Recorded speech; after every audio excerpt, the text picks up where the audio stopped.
Komið í sæl og verið velkomin að tækjunum. Það eru Kallbræður sem að helsa ykkur að þessu sinni. Já, góðan dag.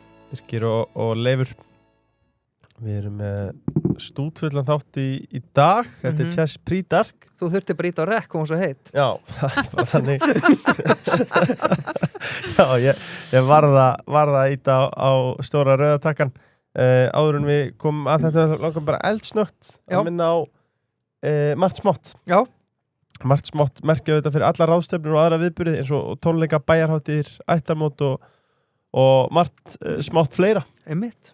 Þannig að það að gera að kíkja á margt smátt eða út með einhvern viðburð líka bara einmitt fyrir fyrirtæki sem að vilja lyfta öll á næsta stig. Einmitt. Að vera með allan búnað og varning mertan, það var það margt smátt sem sér það. Svo marathónu á gólfið líka. Skeðu þetta allt í kringum landsliði líka, já, en nóg það því að gestur okkar í dag er Lilja Dögg Alfreðsdóttir, stjórnmálakona sem hefur verið formaður Framsóknarflokksins frá því febrúar þessu ári.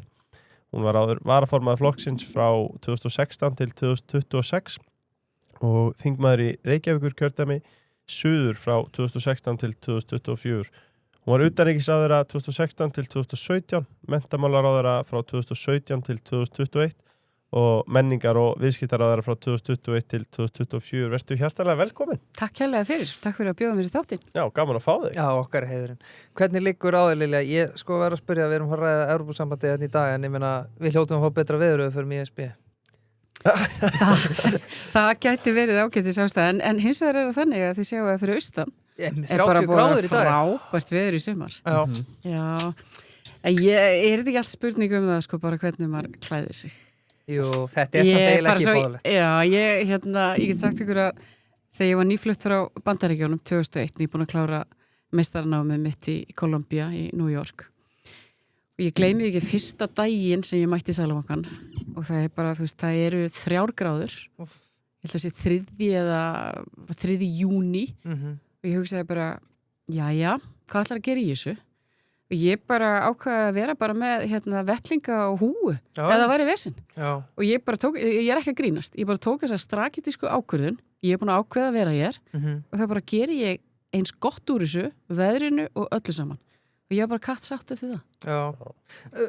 Örstutt, ertu maður að fylgjast vel með heimsmeistarmótinu? Já. Já. Ég er mjög spennt.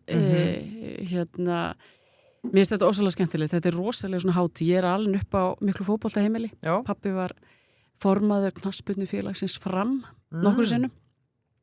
Þannig að ég er frammari og í Framsókn. Þetta er ekki tilviljun. En núna eru krakkarnir mínir í Víking, þannig að það eru allir að fylgjast með fótbolta á mínu heimili. Já. Og mér finnst þetta ósæðlega skemmtilegt. Mér finnst knattspyrna svona einn fallegasta íþróttin ef ég að segja það. Mér finnst mjög gaman að fylgjast með fótboltanum og gaman að sjá hvernig leikurinn þróast og ég bara skal viðurkenna það að svona ein mín skemmtilegasta íþrótta upplifun sem áhorfandi það var EM 2016 og svo þegar við tókum þátt í, ég fæ bara gæsahúð með þess að ég segi þetta og ég er ekki að grínast.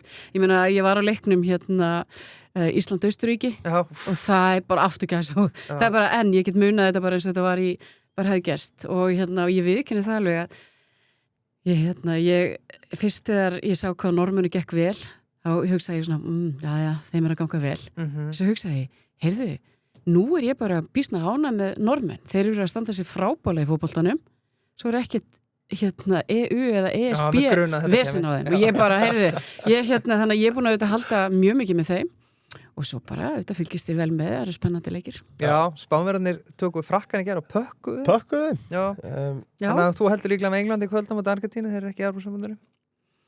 Já, ég verð samt, ég er svolítið veik fyrir Argentínu.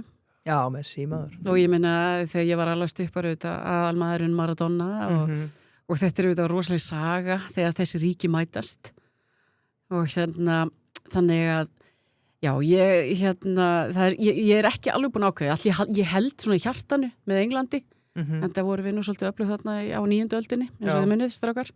Jú. Og gleymið því ekki. en svo finnst mér einhvern veginn, ég er búin að fylgjast með Argentínu mjög vel, bæði sem hagfræðingur. Einmitt. Af því að ég voru að vinna hjá Alþjóðagjaldeyrissjóðnum, þá komu Argentínumenn og bönguðu dálítið oft upp á með prógram og annað slíkt. Þannig að ég er mjög spennt. Já. Þetta verður spennandi. Þetta verður Ég spennandi. meira að fara á svona stað til þess að horfa á þetta. En það, vel Já, gert, já, vel þetta er gert. alveg. Sko, kæra hlustandi, ef þú ert að horfa á þetta í mynd, þá datt ég ekki á hausinn og er komin á snúruna, við erum bara að taka þetta að mótni til, og þannig að ég er ekki með kalda í dag. En við minnum á kalda. Gerum það sannlega, hann er alltaf góður og 0%, við klikkum á að vera með 0%. Já, það er aðeins að snemma mókus. Já, þú það. Ég Þó sem bara núlar í aldrei morgun. var snett við kalda nú. Það er rétt. En vindum okkur bara beint í kjötu, það er ekki eftir neina að bíða. Sko, þú varst kjörinn formaður Framsóknarflokksins í febrúar á þessu ári með 58% atkvæða, afgerandi sigur og fyrsta konan jafnframt til að leiða flokkin. Þú leiðir hins vegar flokkin utan þings eftir að hafa fallið út í kosningunum 2024 eftir að hafa verið ráðherra þetta samfleytt í 8 ár. Stjórnmálafræðingar hafa bent á að þessi ákveðin, akkillesarhæll fyrir flokksformann að sitja utan þings. Sér það sem veikleika eða getur það veitt þér ákveðið frelsi? Það er bara eins og með allt, það eru kostur og gallar og ég held fyrst að ég var í svona pólitískri nýsköpun við það að gera þetta. En þá voru nú ýmsir sem bentu mér á það að ég er ekki svo fyrsta sem gerir þetta. Ólafur Ragnar Grímsson okkur sem ég held að þjóðum þekki þokkalega vel. Hann var í þessari stöðu og Ragnar Arnalds líka í talsverðan tíma. Þannig að þetta er ekki alveg nýtt. Við erum auðvitað núna, flokkurinn, við erum í miklu uppbyggingastarfi og ég finn það sjálf að mér finnst þetta gott fyrirkomulag. Ég er frjáls til þess að ferðast auðvitað mikið allt land og hefur auðvitað og er í mjög góðu sambandi við flokksfélaga. Ég meina við erum með 12.000 félaga, þetta er fjöldahreyfing. Elsti flokkur landsins, við erum að fara að fagna 110 ára afmæli. Takk. Og ef við skoðum söguna þá hefur Framsókn svona fyllt þessari þjóði gegnum sætt og súrt og við erum á miðjunni sem ég held að hafi verið, kannski var svolítið erfitt í síðustu kosningum og miðjuflokkar hafa verið í smá svona, þú veist, þeir hafa svolítið svona þurft að, ég segi ekki endurskilgreina sig, en þeir þurfa svona, þeir hafa þurft að sækja meira og ég finn alveg að eftir bara mjög góðan árangur í sveitarstjórnarkosningunum að þá veit ég að okkur á eftir að vegna betur og ég veit að vegna þess að við erum bara með flott forystu fólk á sveitarstjórnarstiginu. Ég meina, við erum næstæsti stjórnmálaflokkurinn á sveitarstjórnarstiginu með 55 fulltrúa og öflugt fólk nánast eða bara í kringum allt landið. Ég meina, við erum í meiri hlutum eða víðast hvar. Það er staðan. Og þannig að ég hef svona litið á þetta þannig svo ég bara segja það alveg hreint út við ykkur. Ég meina fyrsti kaplinn voru sveitarstjórnarkosningarnar og ég setti mér það að markmið að hitta alla listana og ég er auðvitað að hitta alla listana líka vegna þess að þau vorum að tala knattspyrnu. Ég bara líti á mig sem þjálfara á bekknum og ég segi það bara eins og ég er að leita talent líka inn í næstu þingkosningar og auðvitað þekki flokki vel sem varaformaður en eins og því þekki líka það er munur á því að vera varaformaður og svo formaður, þá ertu auðvitað með þetta svolítið í fanginu. Næsti kaflinn er þessi þjóðaratkvæðagreiðsla og ein af ástæðunum fyrir því að ég ákvaða svona stíga aftur í þetta. Ég er auðvitað mjög á þeirri skoðun að Íslandi sé betur borgið utan Evrópusambandsins að því ég tel að séu meiri tækifæri fólkin í því og svo hefur mér ekki litist á það hvernig efnahagsmálin er að þróast og það mátti í raun og veru bara sjá það mjög fljótlega eftir að ný ríkisstjórn tekur við þegar hún sýnir á spilin bæði varandi fjárlögin og eitt og annað sem við förum kannski frekar í. Þannig mér fannst erindið og reynslan geta komið vegið á móti þessu. En svo er það þannig að þegar maður hefur setið á þingi í 8 ár, ég veit að þekki þingi mjög vel. Og ég þekki þetta líka mjög vel til stjórnarandstöðu flokkana. Þetta er allt góði félaga mínir og ég ger þetta líka vegna þess að það var ákall í flokknum. Ég var fyrst ekki samfæðum. Þetta væri sniðugt. Segi það bara vegna þess að það voru bara önnur verkefni farin að koma. En svo er þetta líka, ég meina, pólitíkin, hún dregur svona dregur mann svolítið inn í þetta og ég tala nú ekki núna, ég meina ég eins og ég segi þetta með mjög sterkar og ákveðna skoðanir í þessum efnum. Já, ég hef heyrt eitthvað því að við settum okkur loftið hérna. Já, við komum inn á það þetta, en sko, ef ég fæði að skegnast í þetta, hvernig daglegt líf öðruvísi núna þegar, þú ert utan þings og síðan þegar þú varst ráðherra og þingmaður samtímis? Já, ég hef auðvitað meiri tíma. Ég mætt annarkvort niður í þing eða á flokksskrifstofuna eða í sambandi við framkvæmdastjóran auðvitað strax á hverjum einasta mótni og við förum yfir það sem á döfinni.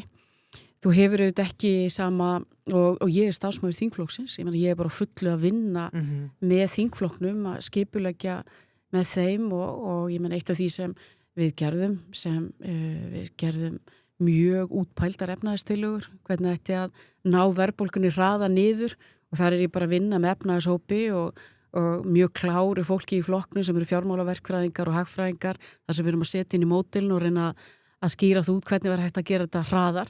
Þannig að ég hef svona tíma fyrir meiri svona hugmyndafræðilega nálgun. Og horfa aðeins lengra kannski heldur en þetta daglega. Já, og líka þetta sem ég finnst mjög skemmtilegt og hef ekki haft eins mikinn tíma í að það að heyra í fólkinu mínu og sjá svona, ég er ekki bara að horfa sko inn á næstu 3 mánuði eða 6 mánuði, ég auðvitað líka að horfa til framtíðarinnar og ég meina eitt af því sem ég geri mikið, ég mikið í sambandi við unga fólkið okkar og þar er maður auðvitað líka að sjá, ég meina hverjir eru góður á leikvellinum, hverjir eru tilbúnir í þetta og hella sér í stjórnmálin vegna þess að það er bara staðreynd að hver þjóð verður að vera með öflug stjórnmálafólk.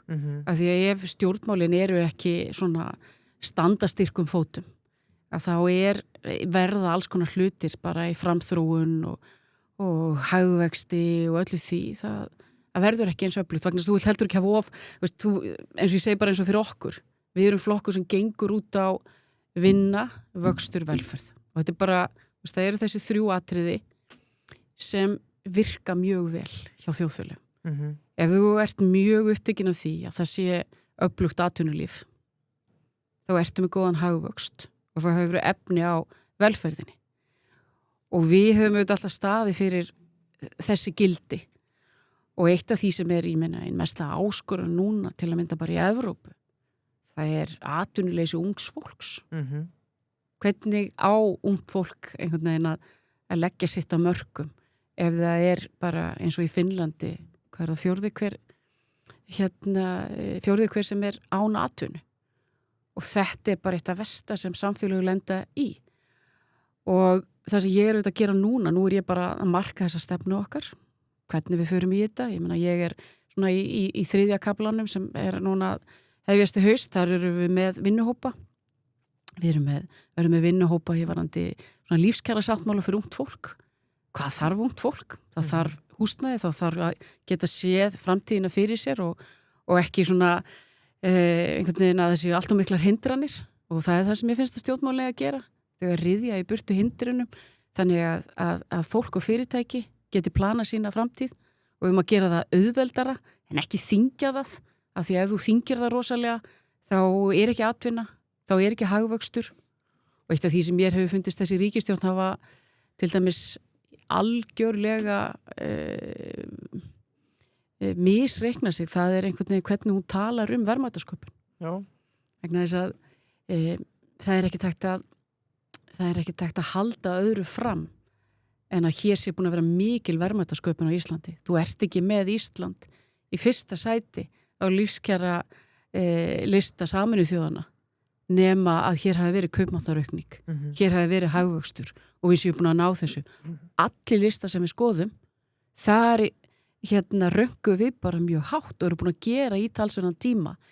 En það vegna þess að við erum að leggja áherslu á að við séum með öflugt atvinnulíf og að fólk geti blómstrað á sínum eigin forsendum. Og ég meina, mér finnst þessi ríkisstjórn hafi verið mjög upptekin að því að í raun og veru að búa til óvissu fyrir atvinnulífið. Óvissan auðvitað einn að ná ekki betri tökum á verðbólgu. setja verðbólguna að því að verðbólgan var auðvitað, hún var á hraðri niðurleið. Hún fer rétt yfir 10% einn mánuðin og svo lækkar hún mjög hratt 23-24 og ég held að við höfum öll búist við því og sem hefði þetta verið lang best fyrir samfélag okkar að hún væri komin í svona verðbólgu markmiðið en bara með það að vera með væntingastjórnun og auka ríkisútgjöldin svona gríðarlega eins og ríkisstjórnin er búin að gera að þá bara það fer allt inn í verðbólguna. Já. Þú vinnur formannskjörið með 58% atkvæða mun stærri sigur en þegar til dæmis Sigurður Ingi felldi Sigmund Davíð árið 2016. Já, ég vil ekki búin að skræða til hamingju með sigurinn. Já, takk fyrir. Hvernig útskýrið þú þennan afgerandi stuðningin? Það nú kannski annara að segja það. En þú fannst fyrir góða meðbyr? Já. Ég myndi líka bara að segja liði sem með mér. Númer 1, 2 og 3. Ég með frábært lið. Skemmtilegt og kröftugt og hugmyndaríkt fólk. Já. Og ég myndi nú segja að sigurinn sé nú mjög mikið þessu góða og öfluga fólki sem er búið að bæði vera með mér og við ákveðum að láta slag standa. Já, Sören svo standa vel ekki? Jú, hann náttúrulega.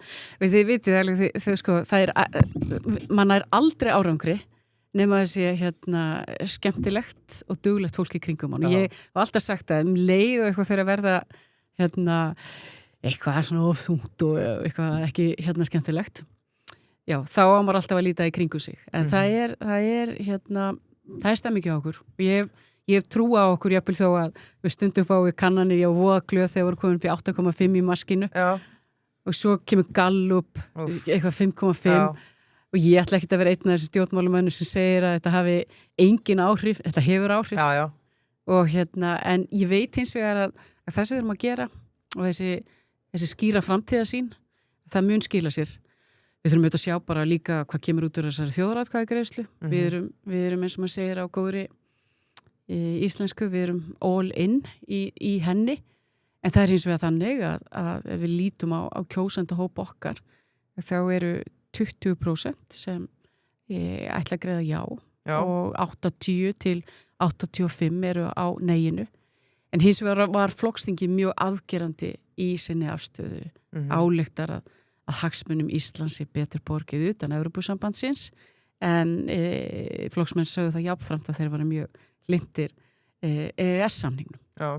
Er einhver áform að þú farir afturinn á þing eða planið að leiða flokkin áfram utan þingsalarins til lengri tíma? Ég hef að sjálfsögðu áform að bjóða mig fram aftur og því ég tel að þessi líka mjög mikilvægt að því að það er mikið hörku mál að fara í kosningabaráttu og það er oft gott fyrir hópin þannig að ég stefna það, já. Já.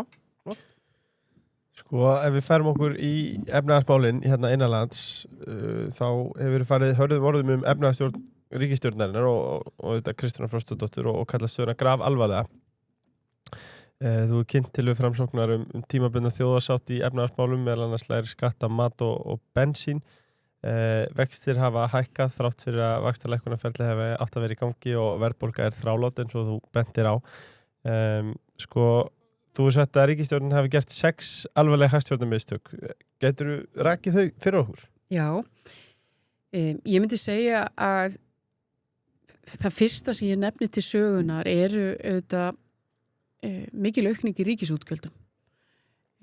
Þegar þau taka við þá var stemt að því að fjárlagahallinn væri í kringum manda rétt 60 miljardar. Svo kemur enn og aftur bara svona tekju auki að því hagvöxtur var meiri. Og ef þau höfðu nú bara haldið sér við planið sem við vorum með, þá höfðu þau verið komin í afgang á síðast ári. Afgang. Árið 25? Árið 25. En það sem þau gera, þau fara í mikla, þau nýta þennan tekjuauka í ný útgjöld. Og þau getur bara séð fjárlagafrumvarpið eða fjárlögin 2026, þetta er skýrt þar út. Svo ég gleymi ekki því ég bara leita á þetta, ég var alveg samfærið það að þau myndu svona halda áfram á þessari vegferð að því bara eins og bara enn og aftur bara ná þessari verðbólgu niður skipt svo miklu máli en þau fara í útgjöld og ríkisútgjöldin aukast 143 milljarða. Takk. Nafn vöxtur upp á 8-9% og raunvöxtur upp á 5. Leið og þetta fer út og þú ætlar ekki að byrjar ekki á því að sýna aðhaldi strax, þá hefur þetta áhrif á væntingar á markaði og annað slíkt. Þannig ég myndi segja að fyrstu mistökin hafi verið að vera ekki með aðhaldsamari ríkisfjármál og að nýta ekki tekjuaukan sem kemur 25 til þess að vera bara að segja, heyrðu, okkur full alvara ég bara segja ég var vissum að þau myndi gera þetta. Já. Þetta svo mikið, sko, þetta bara þú ert bara með boltan beint fyrir framan markið, sko. Og getið ímyndað ykkur fyrir forsætisráðherra að segja, heyrðu, ég bjóst nú ekki við að sko hinn ríkisstjórnin þessi þarna sem þið hentuð út, sko hún ætlaði ekki að vera með afgang fyrir 27 eða 28 en hvað ég búin að gera? Ég bara skil þessu og hún þurfti ekki að gera vegna þess að tekjuaukinn kom út af meiri hagvexti. Þannig það mistök númer 1. Mistök númer 2 að þegar laun æðstu embættismanna voru hækkuð, það voru reiknuð upp á 5,7%. Það sem við gerðum, að við í raun og veru bara breyttum þessu handvist og breyttum lögum að þetta ætti að vera hækkun upp á 2,5%. Og þetta var þetta umdeilt og dómarar fór í mál við okkur og að því vorum að breyta þessu. En ástæðan fyrir við gerðum það var að segja okkur full alvara. Við verðum að ná þessu niður og það langbest að byrja á okkur sjálfu. Þetta gerir ríkisstjórnin ekki. En hún breytti svo núna síðasta sumar þessu og við vorum að sjálfsögðu sammála því. En þarna aftur hún að senda skilaboð, við erum ekki að taka þetta nú alvarlega. Þetta hefði verið að nákvæmlega, hún hefði bara átt að segja, heyrðu, þetta niðurstaðan, en við höfum áhyggjur að þessu vegna þess að verðbólguvæntingar eru enn háar. Og við finnum auðvitað bara öll fyrir því að það er launaskrið og búið að vera launaskrið. Og það hefði verið svo tákgrænt að gera þetta. Númer 3, þá þetta farið í alls konar breytingar. Það farið í gjaldskrárhækkanir verulegar, það farið í að hækka vörugjöldin og það farið í eitt og annað. Það getur vel verið að það hefði átt að gera það á einhverju tímapunkti. Ég ætla ekki að vera hér og gagnrýna allt. En þú getur ekki farið í svona umfangsmikla breytingar sem hafa þá hækka vísitöluna þegar þú ert ekki búin að ná þessu niður. Af því að væntingar allra í hagkerfinu eru þá þannig að þeir bara telja, erum manna aldrei að fara að ná tökum á þessu. Og ég nefna líka þess með sveitafélögin og það held ég til að mynda eitthvað sem sé alveg nauðsynlegt upp á framtíðarhagstjórn eru bara fjármális opinbera séu meira samofin og ég hef velt í fyrir mér hvort við hefum hreinlega að setja það í einhvers konar lög að varðandi hækkanir. Ég meina veitur hækkuðu gjaldskara sína 9%. Og enn og aftur, hvað gerir þetta? Þá þetta skilabóð til fyrirtækina. Þú veist að greiða meira. Og hvað gerir þau? Og ég meina þetta bara það sem gerist. Og þannig að ég held að það séu hagstjórnarmistök númer 3 og svo gera þau annað að þau taka þetta ekki alvarlega. Þau hefur átt að ná saman þjóðinni, ná saman verkalýðshreyfingunni allri, ná saman atvinnulífinu og vera með svona kannski, þú veist ekki láta þetta varandi kjarasamningan að vera bara einhvern veginn að vega salt, ná þessu ekki. Það engin sérstakur metnaður. Þú vissir alveg í hvað stemdi strax í janúar að þú ert að gera mistök og þá hefur bara verið best að segja, heyrði, þetta ekki að ganga nú vel, við tökum þetta alvarlega, en í stað þess búin til óvissa og sumir segja, heyrðu, við erum búin að reikna þetta út, þetta ekki að nást. Þannig að svona hagstjórnarmistök númer 4 eru að við erum ekki komin bara með þjóðarsátt og segja bara, heyrðu, hér vandi og við þurfum að finna lausn á honum og við þurfum að gera það saman, að því við erum samheldin þjóð og við viljum öll að sama, viljum öll að verðbólgan lækki. Númer 5, þá kemur fjármálaáætlun út og svo breytist þjóðhagsspáin. Það að segja, ef þú þjóðhagsspá Seðlabanka Íslands, þá verður hálfgerður svona forsendubrestur að þau eru bara breyttar horfur. En í stað þess að uppfæra fjármálaáætlunina, það bara halda þau sig við hana. Og þau segja, við ætlum að skila næsta ári með 1 milljarða afgangi. Já, það ekki mikið í stóra. Nei. Og þá býr þetta líka þannig til að bara verðbólgu væntingar fleira, þá verður þetta bara ekki svona trúverðugt. Og það eru svona hagstjórnarmistök númer 6, að þetta ekki trúverðugt. Þetta ótrúverðugt. Allt er hagkerfið ekki einhvern veginn eða þú veist, svart framundan? Þá ætlum ég að segja nei. Já. Vegna þess að ég held að þrátt fyrir allt að þá erum við búin að sjá að útflutningsgreinar okkar, og þetta ekki ríkisstjórnar að þakka, ég ætla bara að taka það fram, útflutningsgreinar okkar, þær eru að standa sig mun betur en við byggumst við. Við sjáum það til að mynda að einn af okkar kostum að við erum auðvitað að selja prótín og það svakalega eftirspurn eftir öllu prótíni, fiskafurðum, og verð á fiskafurðum búið að hækka 30-40%. Já. Þannig þetta engin smá kvalriki fyrir sjávarútvegsfyrirtækin að fá þetta inn, og sama skapi að halda allir þetta skipta okkur ekki máli. Þetta skiptur þetta mjög miklu máli vegna þess að útflutningstekjunir aukast. Álverð út af óróa búið að hækka líka 30-40%, sem auðvitað eða eina af þessum stóru útflutningsstóðum okkar, og ferðaþjónustan, hún hefur líka verið að skila sínu eins og hún hefur verið að gera. Þannig að eins og ég horfi á hagvöxtinn, þá sýnist mér að það verði útflutningur sem haldi honum meira uppi en spár gerður ráð fyrir, og það er jákvætt.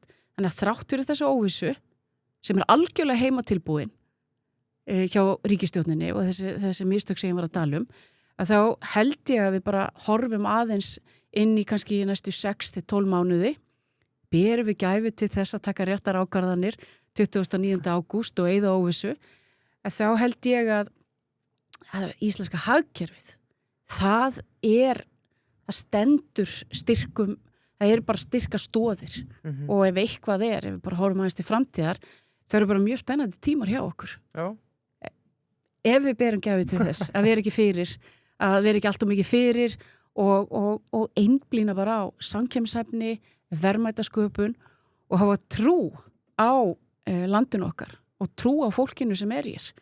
Vegna þess að það sem mér hefur einhvern veginn fundist og mér hefur fundist miður síðustu 6 mánuði, tala nú ekki þegar eftir að þessi þjóðaratkvæðagreiðsla fyrir loftið, að þá einhvern veginn eins og það sé, það er einhvern veginn verið að tala eins og það sé allt vonlaust og hafa allt verið vonlaust og það sé að það sé forréttindahópur, það er forréttindahópur sem ætlar að segja nei, og ég segi þá bara, heyrðu, forréttindahópur, erum við þá að tala það 50% þjóðarinnar sé forréttindahópur, og ég einhvern veginn tel að þessi, hvernig einhvern veginn verið að einhvern veginn að ata, eða þú veist, einhvern veginn að búa til svona mikinn innri ófrið, svona hálfgerða sturlunga öld, sé ekki gott fyrir hagvöxt til framtíðar og að búa til verðmæti. Þannig að við erum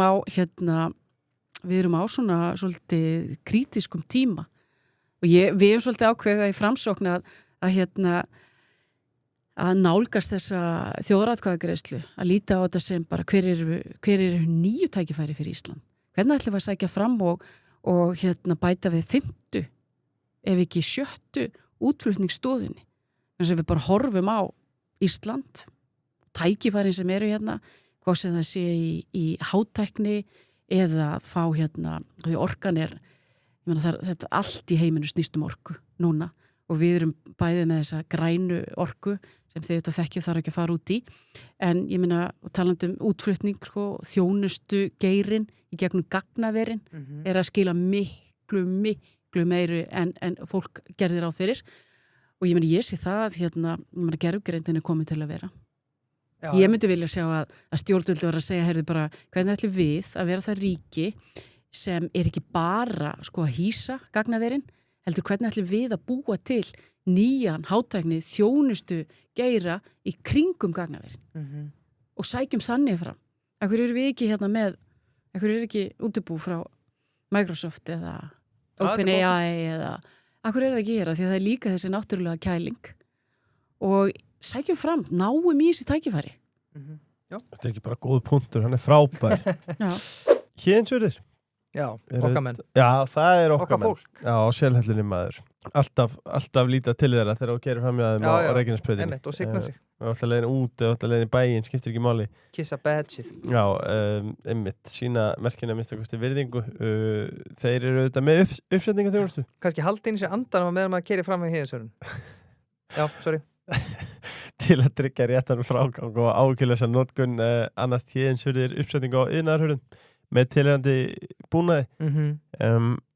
Þeir eru auðvitað líka ef þú ert að veslaði bílskúrshörð hjá Héðinsvörð þá geta það græða það. Já, og ég vil hvetja fólk til að fara inn á héðinsvörður.is því að þessar bílskúrshörðir, ég vissi ekki að það var hægt að gera flottar bílskúrshörðir fyrir en ég sá Héðinsvörður. Nei, því það kemur alveg fyrir að sko það sé keyrt inn í þær eða eitthvað svoleið sko, þú veist, og viltu þá ekki hafa einhvern sem að sérhæfi sig í því að setja þetta upp sem að þeir mætast á staðinn eftir einhverjum búin að kaupa Héðinsvörð og fá einhvern og kemur fyrir að þeir fá einhvern annan til að setja upp huruna þeir sjá strax hróðvirkningslegu vinnubröði. Já, bara ekki taka sensin. Nei, sko. Fáðu limmiðan, fáðu uppsett af Héðinsvörðum.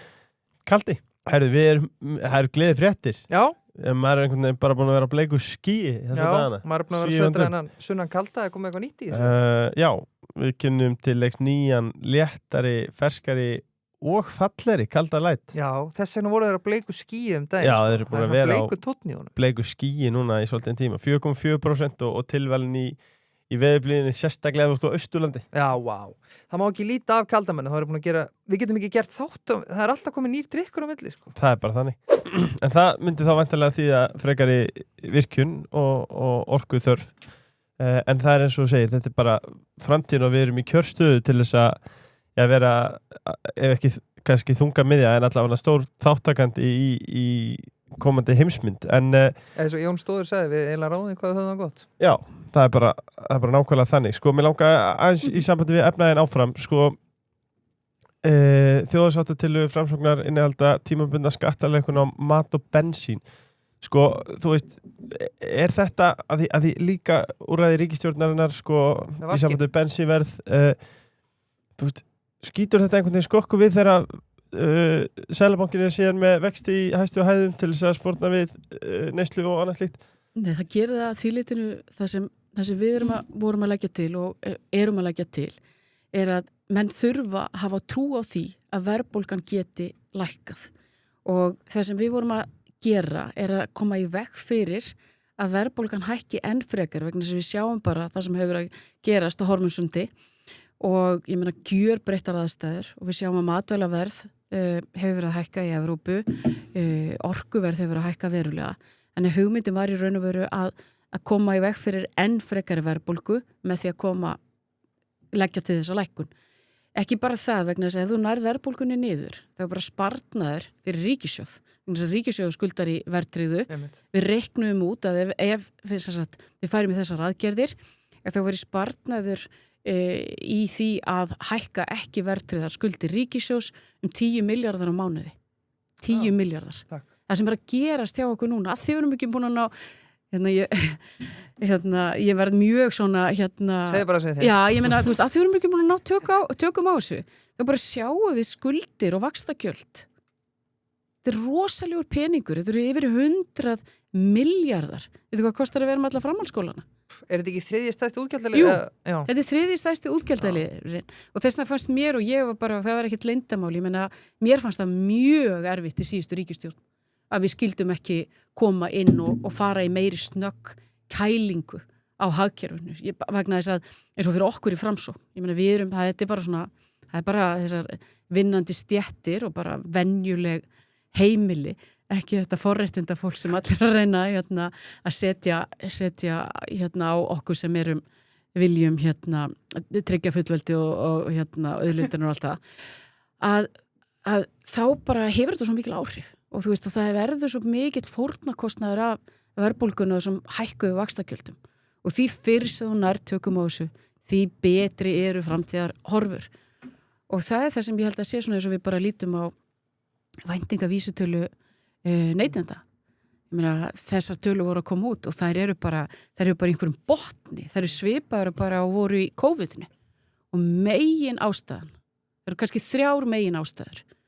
Fyrst það verðbólgan, enn og aftur, af því hún bara, Íslendingar eru svona í gegnum kynslunum, við erum bara brend af henni og hún búin að vera of há í of langan tíma. Númer 2, þá eru þetta þessi átök, ég meina þetta við bæði stríði í Úkraínu, það hefur áhrif og ég meina bara eitt af því sem að gerast núna sem ég ekki búin að átta mig á að út af því að Úkraínu menn eru í talsverðri sókn að þá Rússi nær ekki að flytja eins mikið gas og unnar afurðir og það að búa til þessa hækkun jafnvel meira en lokun á Hormónsundinu. En þannig að þessi ófriður, hann hefur auðvitað áhrif og svo það heima tilbúin óvissa sem þjóðaratkvæðagreiðslan 29. ágúst vegna þess að af hverju ættur að vera í þessum ákveðnu atvinnugreinum það sem verður óvissa. Það verður óvissa í sambandi við landbúnað, verður já. Það verður óvissa í sjávarútvegi, verður já. Og þá bara þessar atvinnugreinar, þær halda að sér höndum og þær vita ekki hversu lengi þær eiga að gera það. Og þess vegna óvissan, þess vegna hefur væntingavísitalan verið að lækka svona mikið. Klárt mál, færum okkur yfir í örstutt ánum fyrir ESB því að hún mun örglega ná að snúa þessu líka í ESB. Ég ætla að segja, sko, ég held við ættum bara að afgreiða ESB svo við getum... Nei, hún mun alltaf að tala um það, sko. Bara örstutt því að það mikið ungu fólki hlusta á okkur húsnæðismálin. Þú gagnrýnir hlutdeildarlánakerfið sem komið var á í þinni ráðherra tíð og þetta sé nú vanfjármagnað samkvæmt HMS húsnæðismál og Mannvirkjastofnun fekk aðeins 40% umsækjenda úthlutun eftir að dregið var á milli þeirra 2 mánuði í röð. Þú skrifaður að húsnæðismarkaður að vera orðið einhvers konar happdrætti fyrir ungt fólk. Svo hvað hefur farið úrskeiðis í húsnæðismálum hérna á Íslandi? Númer 1, 2 og 3 þá það frambúð. Þú leysir þetta ekki á eftirspurnarhliðinni, það frambúðsliðin og ég held að ríki eiga að fagna því þegar fólk kýs að búa þar. Og það hefur verið mikill fólksflutninga til landsins og það hefur auðvitað búið til eftirspurn eftir húsnæði. Við eigum að tryggja það að það sé hægt að byggja hér og útluta lóðum án þess að það kosti bara einhverja himinháar fjárhæðir og það hægt að gera þetta. Önnur ríki hafa gert þetta og við getum gert þetta. Og ég horfi auðvitað bara til Reykjavíkurborgar, ég meina eitt af því sem ég fannst vera lykilatriði og finnst vera lykilatriði að Reykjavík nái að vaksa og við getum boðið út lóðir og húsnæði fyrir ungt fólk þannig að þau sjáu framtíðina fyrir sér hér á Íslandi og það tvennt sem hefur eru svona ráðandi þættir varðandi fæðingatíðni. Eitt stór ráðandi þáttur, það húsnæði. Að ungt fólk sem að stofna fjölskyldu og ég meina, við þekkjum það hér að þú eigir þennan möguleika og þú sjáir það fyrir þér að þú getur klárað þetta. Og þess vegna segi ég og bara eitt stóra máli hjá okkur í Framsókn núna, það að búa til þannig pakka bæði á framboðsliðinni og á eftirspurnarliðinni, það bæði með hlutdeildarlánum og líka annað sem við erum að vinna í núna því ég hef meiri tíma sem utan þings, það í raun og veru að hvernig getum við tryggt langtíma fjármögnun á föstum vöxtum. Ekki bara til 3 og 5 ára, heldur til 20 ára eins og á Norðurlöndunum. Og land eins og Ísland, þar sem spartnaðir eru búin að aukast alveg gríðarlega á síðustu 25-30 árum, við eigum að geta fundið út úr þessu. Og ég hef sagt það í talsverðan tíma að þetta samstarf stjórnvalda, sveitafélaga, fjármálakerfisins og lífeyrissjóðana. Af því það hagur okkar allra að þeir sem mennta sig hér og að þeir geti og sjáu fyrir sér bjarta framtíð án þess að einhvern veginn að hafa áhyggjur af því að verðtryggðarlánið fari vaxi of mikið og út af bara þessum rosalegu breytingum sem hafa átt sér stað í íslenska hagkerfinu, að þá tel ég þetta sé hægt ef það vilji, þar vegur og við þurfum bara að fara inn á þannan veg og við þurfum að gera þetta saman og það þýðir ekkert einhvern veginn að ég er komið að alls konar svona stórum verkefnum í gegnum tíðina, losum fjármagnshafta og leiðréttingunni, ég nefni þetta bara tvennt og ég auðvitað svo allt í tengslu við Seðlabankan, neyðarlög og efnahagsáætlun og svona. Þetta er allt hægt og ef við gátum einhvern veginn sett allt á stað í COVID-inu þegar bara hagkerfið okkar lokaðist næstu því og fundi leiðir til þess að halda ferðaþjónustunni gangandi, skapandi greinum og öllu þessu, þá getum við þetta. Þetta er bara spurningum að setja á stað trúverðu áætlun. Það þarf að passa það auðvitað að fjármagnið þarf auðvitað að vera þannig að þetta sé, við þurfum að losa líka á fjármagnsmarkaði, það þarf að fara í kerfisbreytingar þar sem gera bönkunum þá uppgreiðslugjaldið, það kostar mikið. Við þurfum að velta því fyrir okkur, viljum við vera með möguleika. Svo finnst mér, ég held til dæmis að það veri mjög spennandi ríkisstjórn, að mynda ríkisstjórn það hvernig við losum íslenska hagkerfið frá verðtryggingunni. Af því að eitt af því sem er erfitt núna er að það er svo mikið sem er verðtryggt inn í kerfinu okkar sem knýr líka þá verðbólguna áfram og þetta eru kerfisumbætur sem við getum farið í, við höfum efni á því. Já, það væri mjög áhugavert og en sko að þú talar fæðingartíðina og þetta er eftirsóknarvert að búa í Íslandi og við sjáum það á fólksflutningum, sko, er fæðingartíðin í Íslandinga í dag eitthvað annað brauð? Erum við eftir megin við tvistin eða? Ég verð að segja eitthvað frá einni skemmtilegri sögu. Ég verði að vinna í Seðlabankanum með Má Guðmundsssyni fyrir Seðlabankastjóra og okkur finnst mjög, hann bendir mér stundum á okkar sem hún finnst niðugt. Svo segir hann, heyrðu, Lilja, ég er rosalega rannsókn sem ég var að lesa. Og ég segi, já, hvað rannsókn á það mál? Og það er fæðingartíðnin. Og ég var bara að lesa það er grein. Það er rannsóknarritgerð það að það sé tæknin, það sé eftir að G4 komu, að þá bara megi sjá það á heimsvísu að fæðingartíðni hafi minnkað. Og þetta eru rannsóknir líka, og þetta sé bæði húsnæðið og tæknin. Og þá gerði maður með svolítið grín, hann sagði, býtu, hvað er þetta að segja, Lilja? Ætlar núna að fara að segja fólki að vera að minna í símanum til, þú veist, bara aðeins að slaka á í þessu. En þetta er hins vegar þannig, að það er alveg ótrúlegt á heimsvísu að það er þarna búið að finna einhverja fylgni á milli.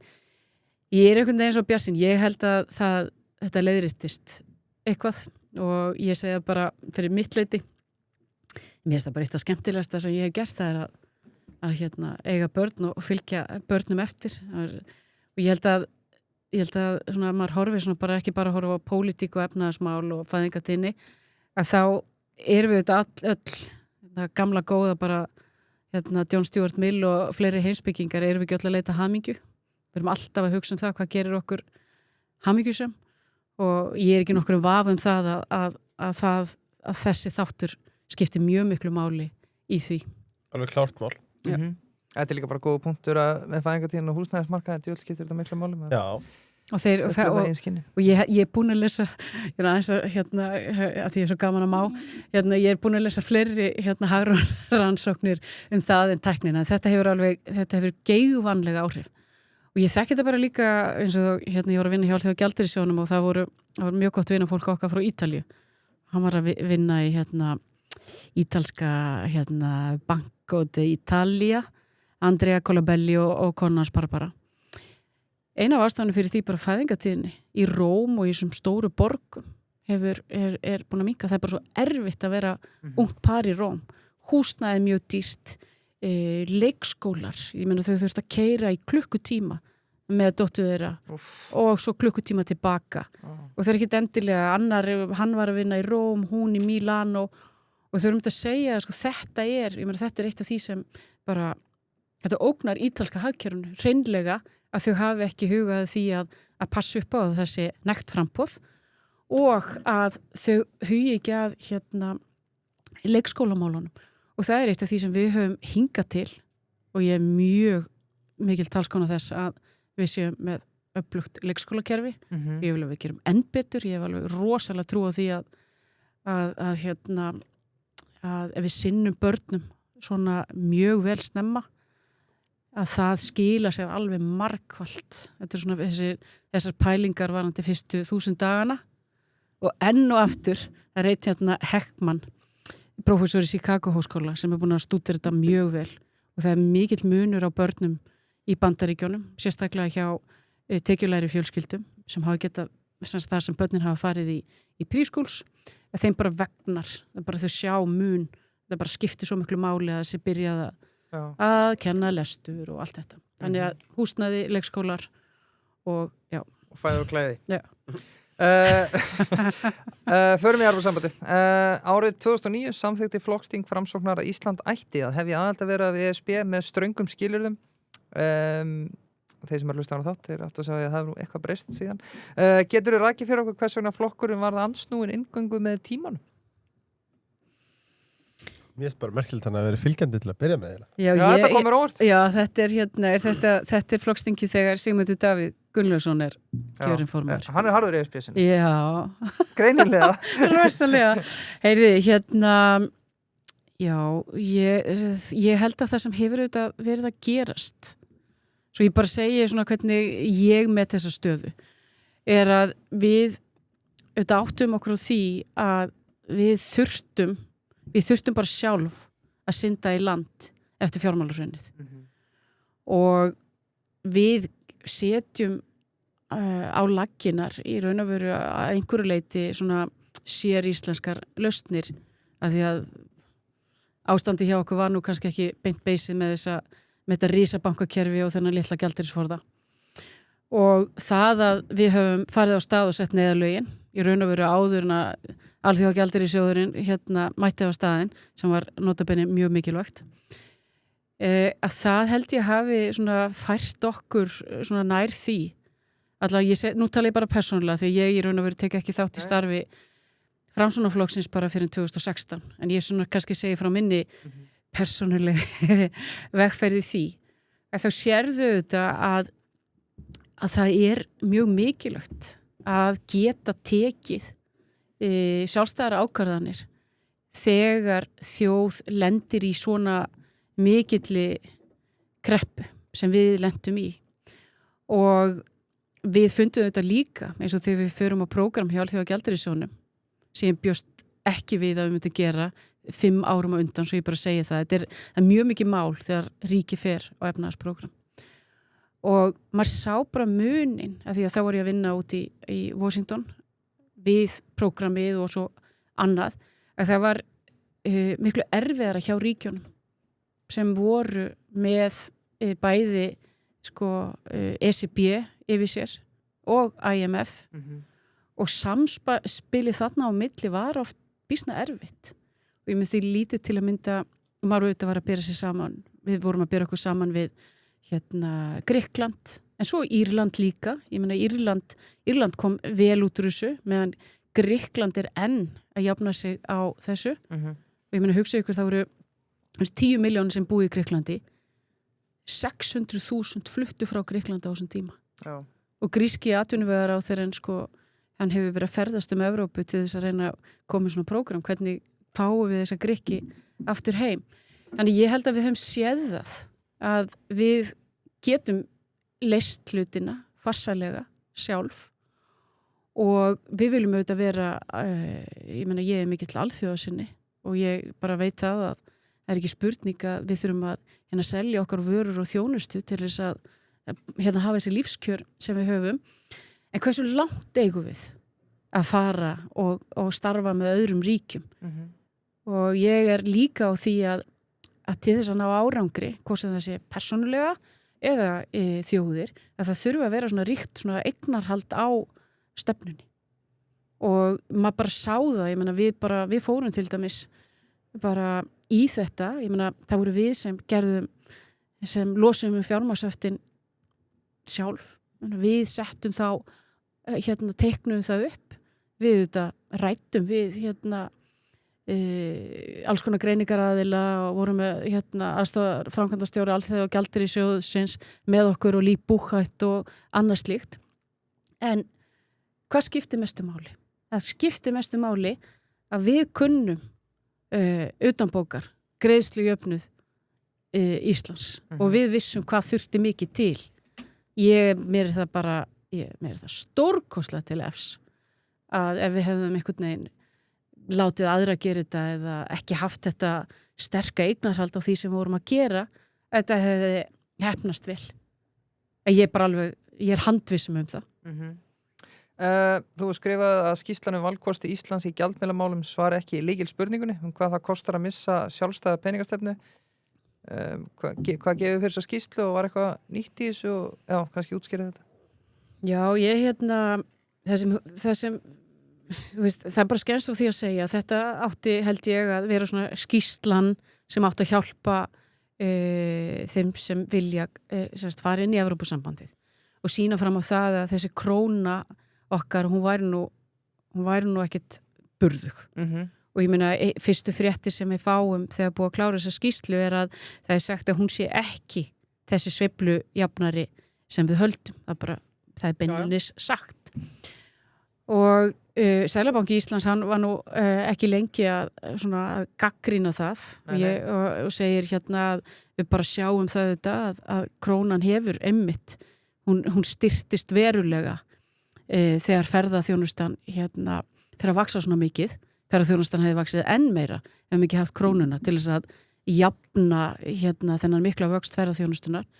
Það sama gerðist líka í COVID-inu og ég mun að tala nú ekki í fjármálahruninu og það sem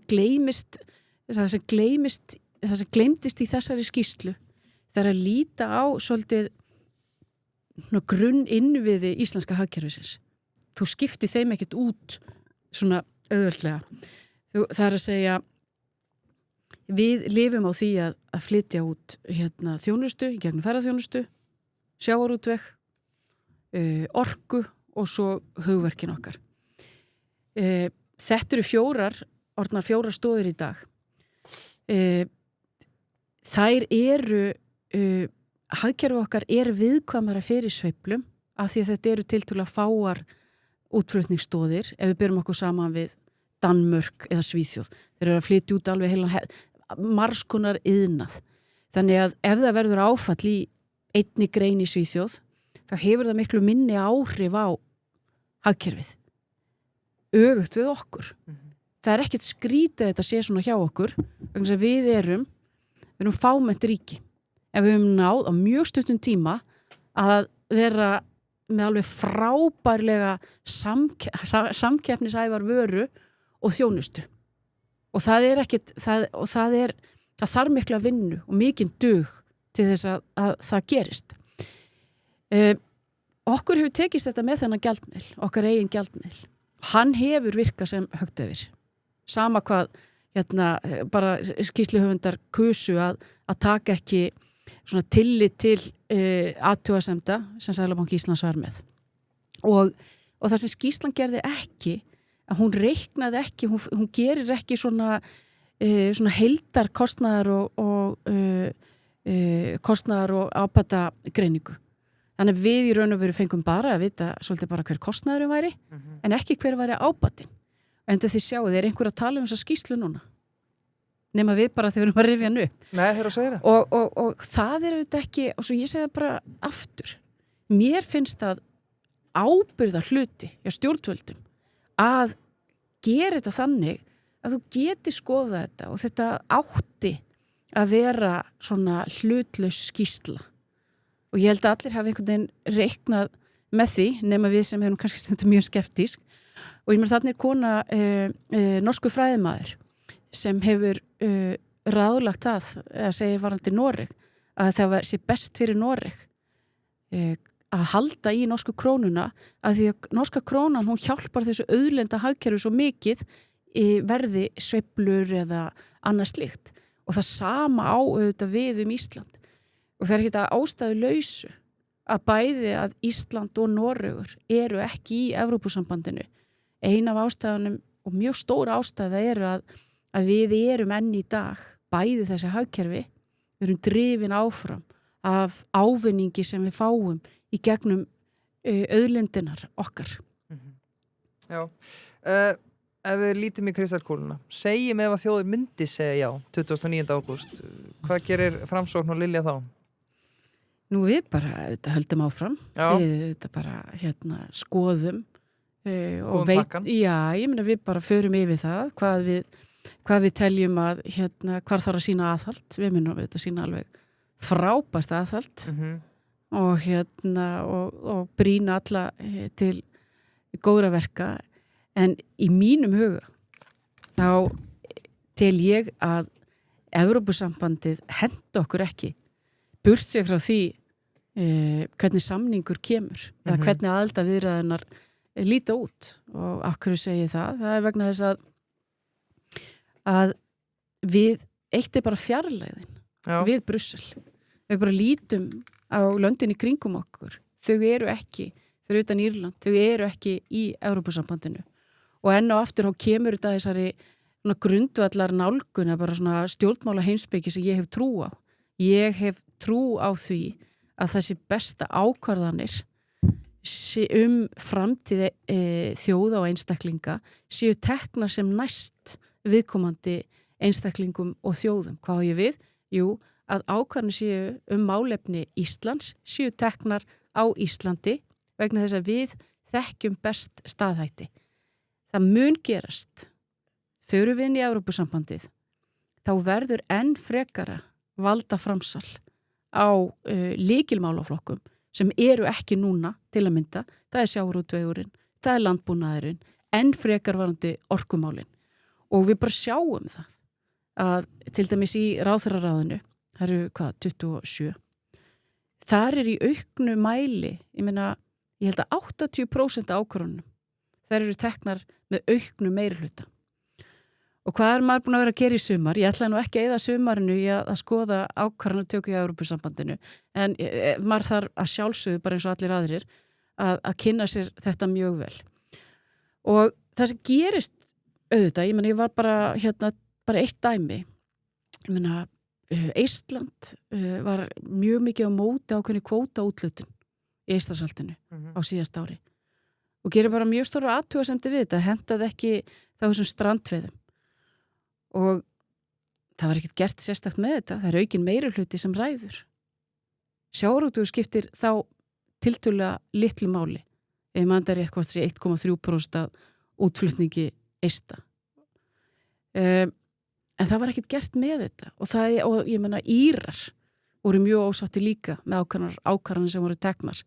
Það var búið að heita þeim að það væri tekið tillit til þeirra. En svo var það ekki gert. Og ég segi fyrir mitt leyti, ég er ekki tilbúin til þess að fórna þeim tækifærum fyrir framtíða kynslóðir Íslands að taka áhættu í þessum efnum. Og eitt af því sem ég er mjög gaman að gera og ég er mjög gaman að lesa Íslandssöguna og heimssöguna. Og ef við lítum svona á það hvenær okkur hefur vegnað vel, við erum að gera bara býsna gott mót frá landnámi og þar til fram á Sturlungaöld og missum svo gamli sáttmáli 1262. Svo tekur bara við mjög erfiður kafli, alveg næstu aldinar. Auðvitað var sumt tengist bara svartadauða og mjög erfiðu árferði, kólnar rosalega í Íslandi miklu meira en landið var allt öðruvísi en bara þegar fólk er að nema landið. Og leið og við förum svo að berjast fyrir sjálfstæði og heimastjórn og fullveldi og svo endalegu sjálfstæði. En það sem gerist bara er að það verður bara svo mikill kraftur. Þið þekkja það sjálf þegar við flytjum á heiman og þurfum að sjá okkur og allt þetta. Og það er bara mín lífssýn og stjórnmál og sýn að það sé betra að við höfum þetta frelsi til þess að taka eigin ákvarðanir eigin framtíð og þetta séu ákvarðanir sem eru teknar nálægt okkur. Það er ekki ég bara þekkja í gegnum bæði að hafa verið utanríkisráðherra og áður starfaði því ég var í Sælabankann og þá starfaði ég í svokölluðu hérna haldið ykkur fast í kjördæmi Norðurlanda og Eystrasaltsríkja. Já. Hvað það? Þetta kjördæmi á eitt stól í framkvæmdastjórn Alþjóðagjaldeyrissjóðsins. Já, takk. Og við höfum, þessi stóll hefur ákveða atkvæða vægi innan sjóðsins. Áhrif okkar í þessu kjördæmi, þau voru miklu meiri fyrir 25 árum. Já. Þau hafa minnkað í takt við í raun og veru þann kvóta sem við eigum. Það var fyrst þannig að við vorum bara með mjög svipaða stöðu og hinn Norðurlöndin. Svo kom Eystrasaltsríkin inn og þá er búið að deildaskipta þessu. Við áttum sömu möguleika að fá hérna bara hafa sömu áhrif en þessu var breytt og það var bara, það er ekkert leyndarmál, Svíar sögðu okkur fyrst tími til komin, við erum hérna 10 milljónir, við viljum hafa meiri áhrif í takt við þann fjölda og það fjármagn sem við erum með. Eðlilegt bara. Þetta er eðlilegt og ég meina áhrif okkar minnkuðu eftir að Eystrasaltsríkin komu inn og ég er nú mikill hérna aðdáandi Eystrasaltsríkjana, er alveg ótrúlega spennandi að fylgjast með þeim og hvernig þau hafa plummað sig og sérstaklega Eistland. En það sem ég er að segja að það getur vel verið að við séum til að byrja með. Þegar við sagt, já, þið fáið hér varanlega undanþágu eða tímabundna. Hvað er það til lengri tíma litið þegar aðstæður allt í hennu breytast? Og þegar verið sagt, við erum bara öll saman í þessu og það er bara hér stoppsáttmáli Evrópusambandsins. Akkurju eiga þessir að fá undanþágu frá einhverju meðan hérna við gerum það ekki. Og ég held að sé alltaf þegar maður er að fara inn í einhvern klúbb eða sé þáttakandi þá eru ákveðnar reglur sem gilda og maður þarf að skilja það. Já. Það er margt í lesum. Já, það er margt í lesum. Það er margt í mörgu. Og það er margt í mörgu, já. Kapal, ég er auðvitað í Kapal í þættinum í dag fyrir ykkur sem er takandi mynd og er rífandi stoltur af þessari bláu. Já, ég er í eins og þú sko. Já, við erum í sömu. Já. Og stíðan innundir. Svo er ég náttúrulega í Sóan, að þetta er náttúrulega sömu eigundur sko. Já, þessi Kapal, ég hveti ykkur til þess að næla ykkur í bólinn sem við erum í. Hann er mjög fínn. Já. Og kostar slikk. Smáralind, Kringlan og í Firðinum góða. Á Firðinum góða. Krónan, skannað og skundað í Krónu-appinu. Það er sami boðskapi frá okkur. Við hvetjum fólk til þess að, já, ég er svona komin í það eins og ég síðast að þetta dreifa spilinu svolítið. Já. Einmitt, rótar þessu. Já, bara, þú veist, vera með skannað og skundað í vopnabúrinu en ef að kassin er laus, þessar belti, allt í lagi að taka sælir á meistara sem er á beltakassanum, sko. Það er líka svo frábæð þjónustu. Já, dóldi bara vega með þetta. Er löngur rauð á beltakassan, langar með að vera í sjálfsafgreiðsluna? Er ég að fara skannitinn sjálfur á sjálfsafgreiðslunni? Já, ég er bara, þú veist, svo er náttúrulega. En við mælum með skannað og skunda. Já, en svo er þetta líka sko einhvern veginn gott verð og þú ert með sérvörur þarna. Já, rétt. Já, Krónan, það er mínir menn. Ég elskum Krónuna. Íslandssjóðir. Þú getur skráði í áskrift hjá sjóðum Íslandssjóða í netbankanum og það verður aldrei verið einfaldara. Og sko, ég veit þeir búin að heyra þetta áður. Þeir munu heyra þetta aftur, þeir verður bara sagt ykkur við það. Það er 100% afsláttur af kostnaði við kaup þegar þú ert í áskrift. Já, fólk hefur líka haldið að þetta verður bara vitlu sagt hjá þér. Og þú greiðir ekki afgreiðslugjald og lágmarksupphæðin er 5.000 kall. Fimmari. Ég veit ég er búin að segja þetta áður, en þú veist, ég mun líka að segja þetta aftur. Þetta er þannig dæmi, sko. Þetta er þannig dýl. Sko, við langaði líka, kannski, Birkir, nema þú hafður eitthvað Evrópusambandi frekar að segja, þá langaði með að spyrja það út í sko orkuauðlindirnar sem eru auðvitað gríðilegt tækifæri í. Bara östnögt, er Ísland að verða værukjart hvert ein orkuauðlindum, bæði kannski uppsöfnu þörfu og líka kannski ljósiðis hver ástandið er orðið erfitt í mörgum löndum í heiminum? Ég meina, þetta er okkar stóra tækifæri og við sjáum það auðvitað eins og ég var að nefna með hátækni og annað slíkt. Ég ætla að hrósa orkumálaráðherranum og umhverfisráðherranum. Það er ekkert allir sammála mér en mér hefur fundist hann hafa verið mjög svona skýr í því að að hér þurfi að virkja meira og það þurfi að ryðja hindrunum í burtu. Ég ekki þannig úr garði gerð að maður sjá ekki þegar það eru verið að taka einhver jákvæð skref fyrir hönd þjóðarinnar til framtíðar og þannig að ég sammála þessari nálgun að við þurfum að við þurfum að virkja. Ég segi það líka að við þurfum auðvitað að gæta hós að hvað var það auðvitað náttúru Íslands að þvílitinu til ekki að þvílitinu náttúru Íslands stök og við bara þekkjum það öll bæði blasunum við okkur og hálendi Íslands en varandi orkuna í mínum huga það ekki spurning að við að vera með svona, við að setja mjög mikla sérþekkingu í að halda áfram að huga að fallvatnunum, að jarðvarmanum, að djúpborunum og ég hef mér skipta máli hvar vindmyllur eru. Ég vil ekki hafa þær vítt og breytt úr landi, ég alveg með skýra afstöðu því en ég hef alveg séð fyrir mér svona vindmyllu garða, mögulega það sem búið að virkja, það sem ekki það sem búið að virkja. Aðrar spennandi hugmyndir eru vindmyllu garðar á hafi úti og það verður gríðaleg eftirspurn eftir orku þannig ég alveg sammálaði við þetta er mjög mikilvæg auðlind og við sjáum það til að mynda núna eins og þegar það er orkukrísa í Evrópu að hvað það skiptir miklu máli að við höfum verið framsýn að virkja og þora að virkja á sínu tíma. Þetta var ekki óumdeilt og talandi framsókn. Valgerður Sverrisdóttir, hún stóð á vaktina á sínu tíma og þau geti ímyndað eitthvað hvað þetta reyndi á hana og hennar fólk. Þetta var umdeilt en framsýnt inn til framtíðar og við sjáum bara að Austfirðir eru miklar breytingar urðu þegar Alcoa kemur og við getum farið að flytja út orkuna með þessum hætti og ég líka samfærð inn til framtíðar að það verða fleiri leiðir til þess að nýta orkuna.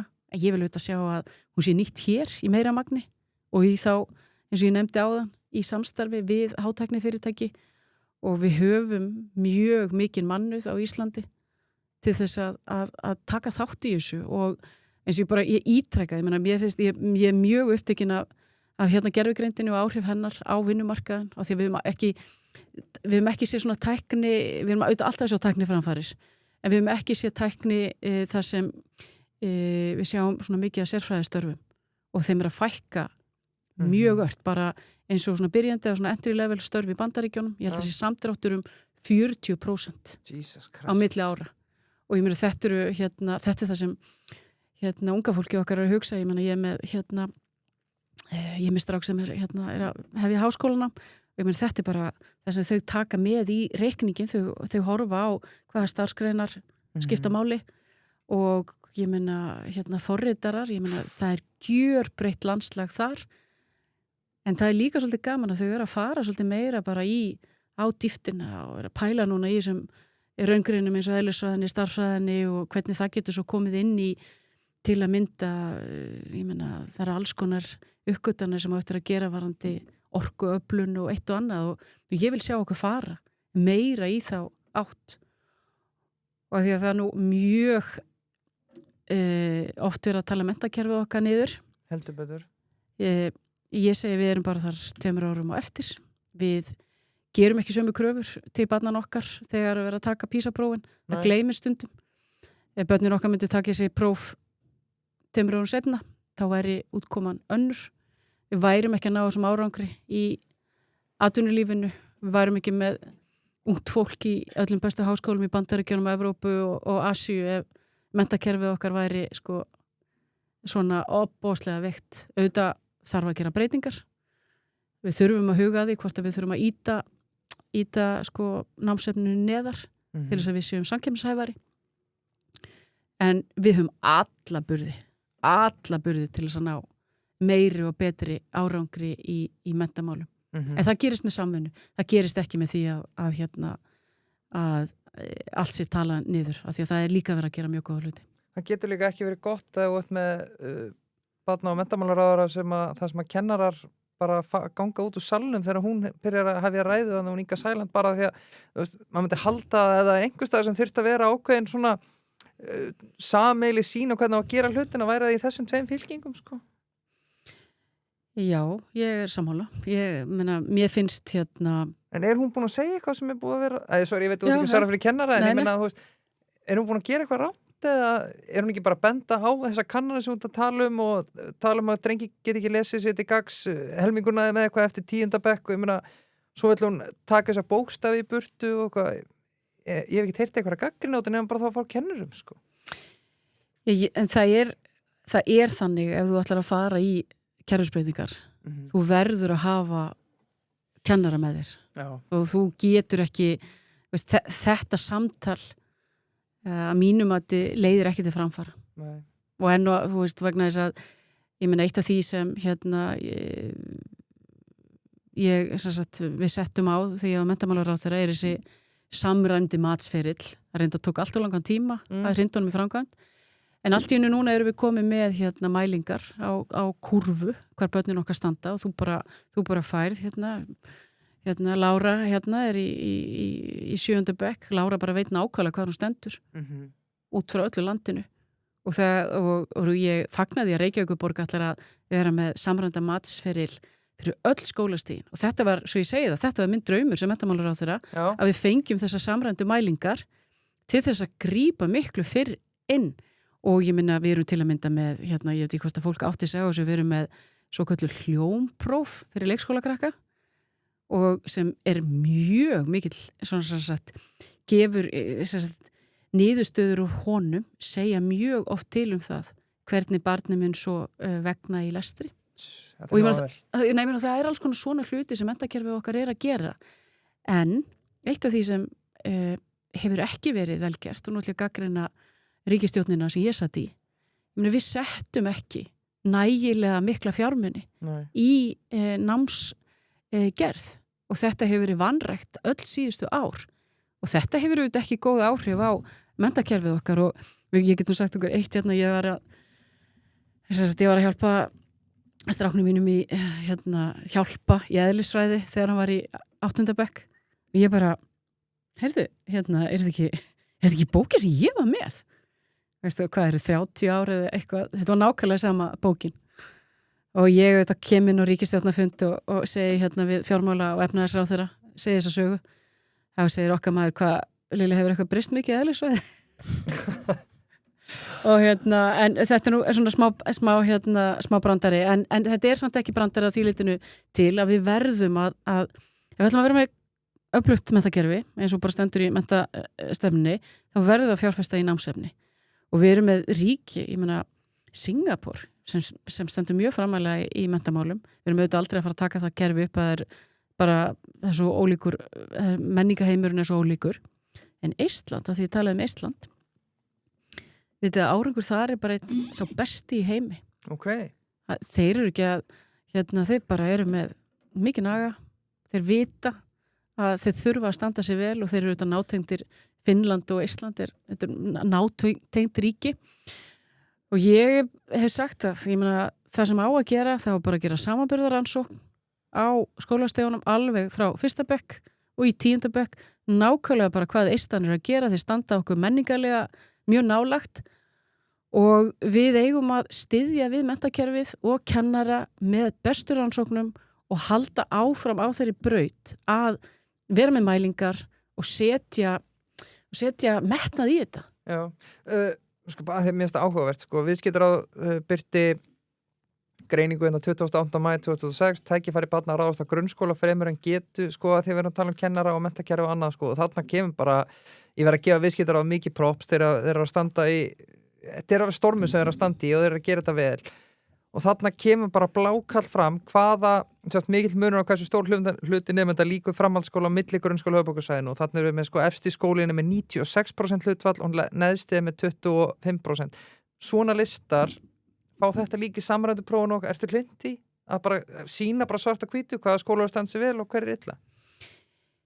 Það eru kostur og gallar við þetta og ég á þess að ég hefi ég get örugglega sagt þér hvaða skólar þetta eru á þess að þú sést með þetta fyrir framann okkur.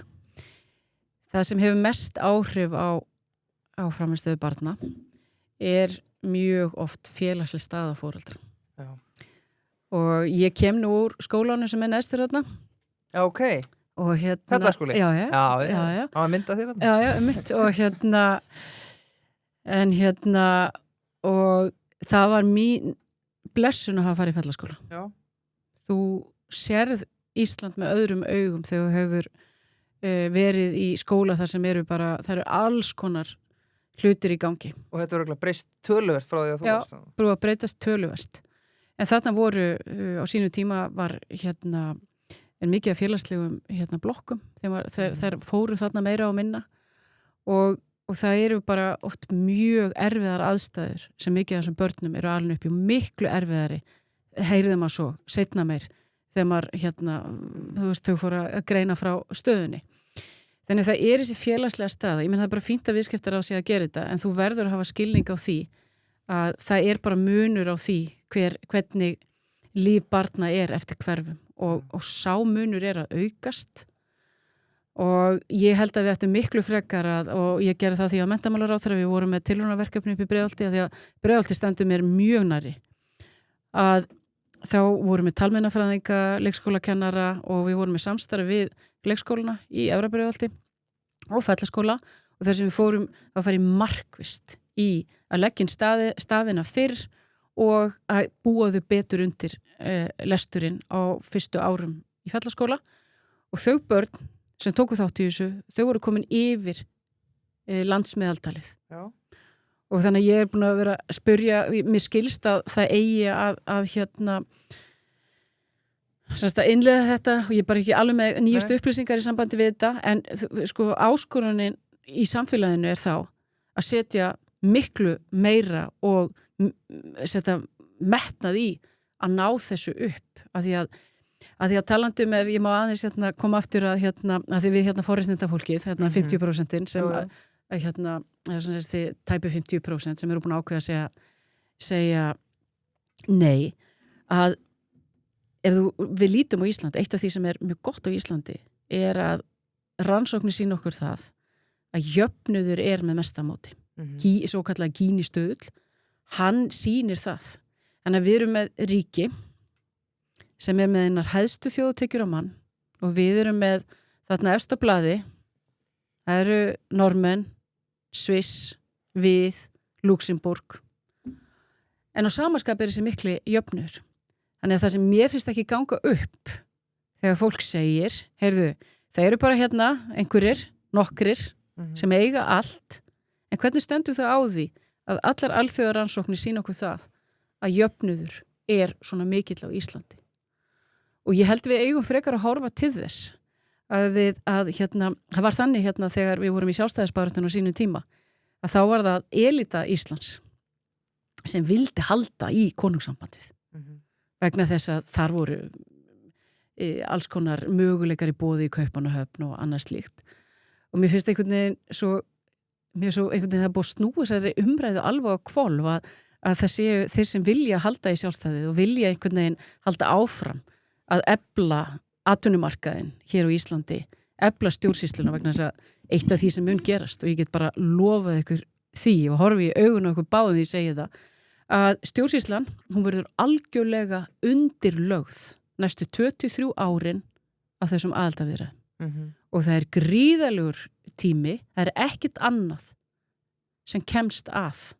Smá ígjur það mjög lítið annað sem kemst að hjá stjórnsýslunni þegar hún í þessum aðildarviðræðum vegna þess að það opna þess að kafla og ég þekki það þegar ég var í bankanum á sínu tíma að það var bara mjög mikið að gera í tengslum við þetta og svo var annað í þessu sem mér finnst að því við fórum aðeins yfir hrunið og að það var þannig og ég veit ekki hvort að hvort ég sé að upplýsa eitthvað í fyrsta sinn opinberlega frá þessum tíma en það situr að þið voru að spyrja af hverju fór framsókn úr því að vera opingakvart Evrópusambandinu í það að vera með annað hagsmunamat.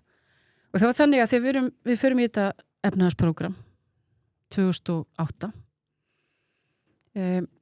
og það samþykkt en ég veit ekki hvort að fólk átti sig á því að við fengum við gátum aldrei við gátum aldrei dregið á það. Það að segja, við fengum ekki fjármuni inn í prógramið vegna þess að hollendingar og Bretar þeir lögðust á aðra í stjórn Alþjóðagjaldeyrissjóðsins að veita ekki stuðning nema að við myndum setja ríkisábyrgð á ISAFE. Við vorum alveg föst á því.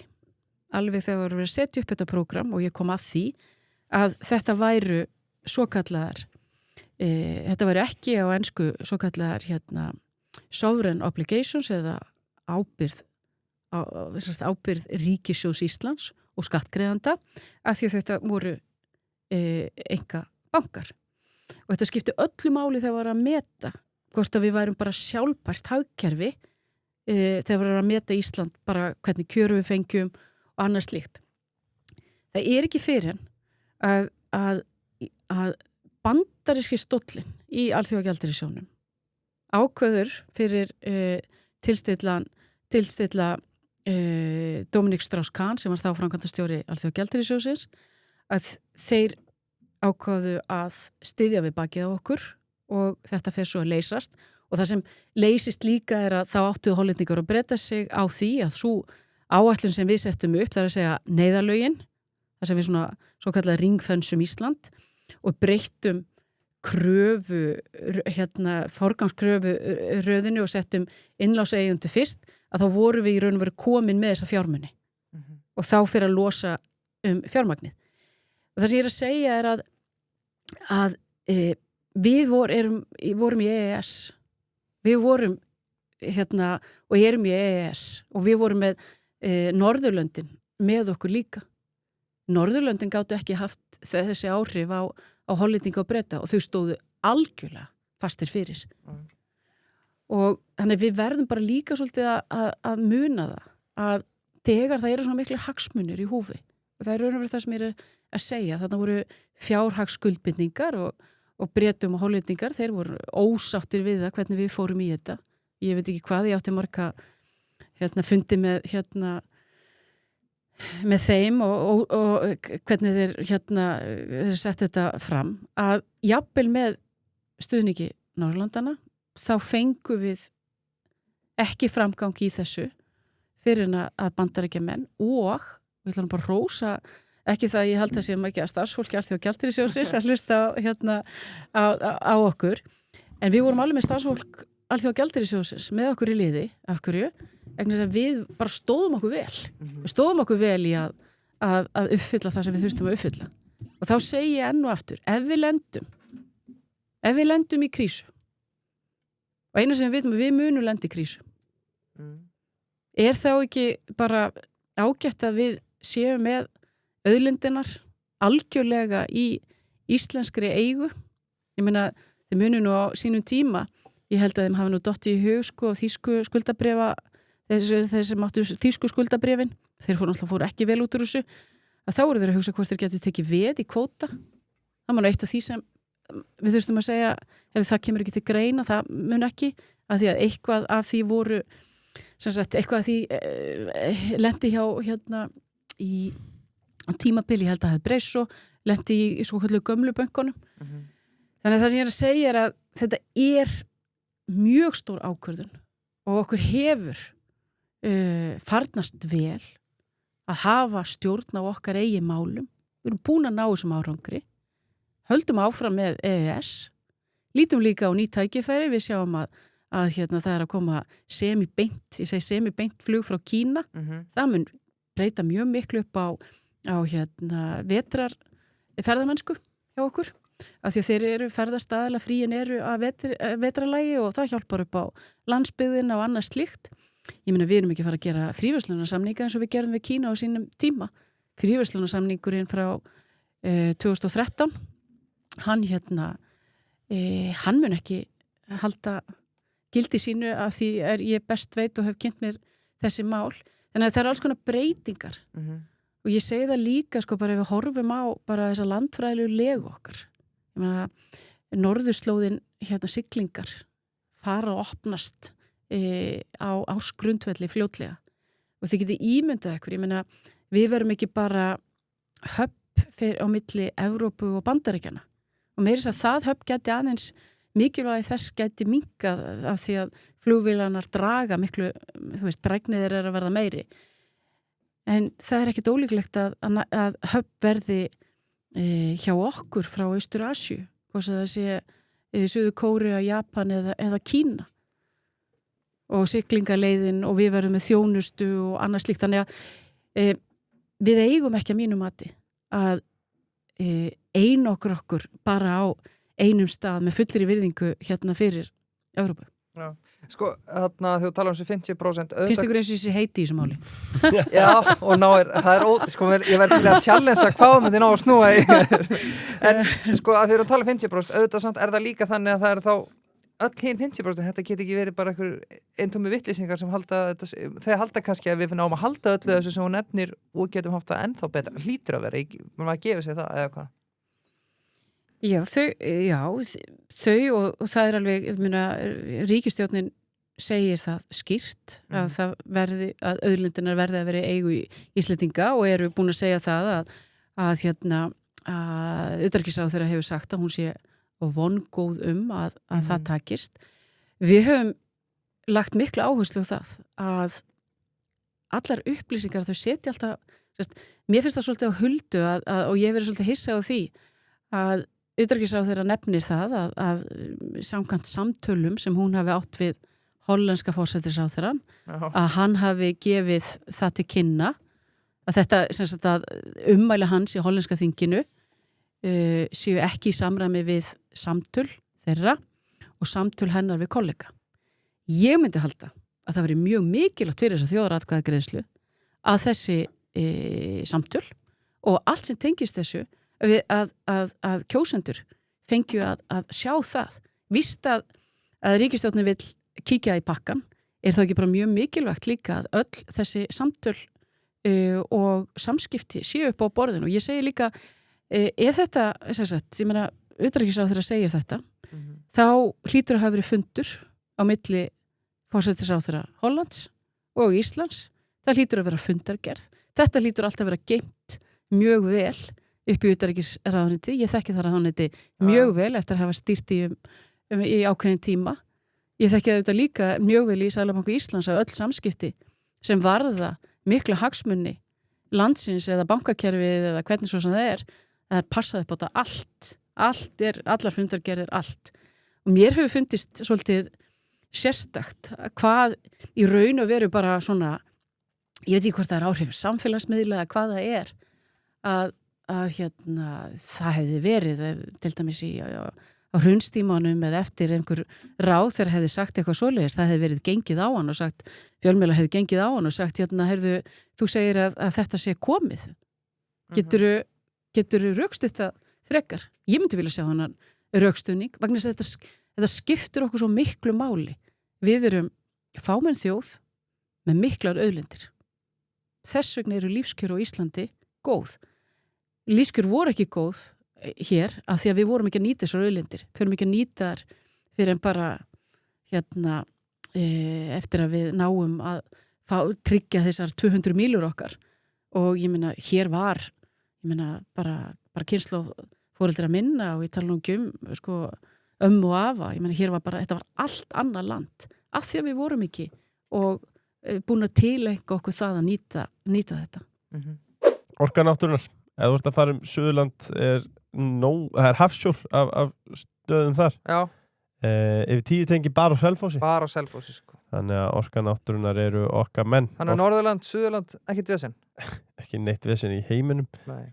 Origo, í viðskiptum skiptir ekki bara mála að vinna, heldur að sjá næsta leik áður en aðrir gera það. Með sérfræðingum í Origo geta fyrirtæki sjálfvirknivætt ferla, nýtt gervigrænt betur og tekið ákvarðanir hraðar þar á meðal með lausnum frá, Microsoft 365. Origo veitir forskot á framtíðina og mér finnst eitt gott sem ég hugsaði með Origo. Þetta er svona eins og ef starfsfólkið hefði alltaf einn í viðbót með sér í vinnunni, að hafa Origo með sér í liði. Sko, jafnvel fleiri. Já, jafnvel fleiri, sko. Þeir eftir hvað þetta er öflugir starfsmenn, en Origo í guðanabænum leyfi þeim að sjá hlutina fyrir ykkur. Payday, fyrir jógakennara. Jafnvægi milli rekstrar og ástríðu. Þú kennir öðrum að finna jafnvægi. Peiti hjálpa þér að finna þér rekstrinum. Sendu reikninga, fylgstu með greiðslum og háðu bókaldi í lagi, svo þú getur einbeitt þér að því sem skiptir mestu máli. Giggó, ertu að halda veislu? Vantaði að slá garðinn? Vantaði aðstofi bókald? Það var að Giggó. Það endalaust að giggurum að nóti og þeir eru að bíða spenntir eftir að fá að taka við verkefninu þínum. Verið bara með nægilega góða verkefnalýsingu og þá get ég lofað ykkur því. Ég hef sett svona 300 gigg hérna inn. Já, verður duglur. Og það koma alltaf bara endalaust að umsókn og þetta er allt glæsilegt fólk. Herðu ekki að velja Elko vöru vikunar? Já.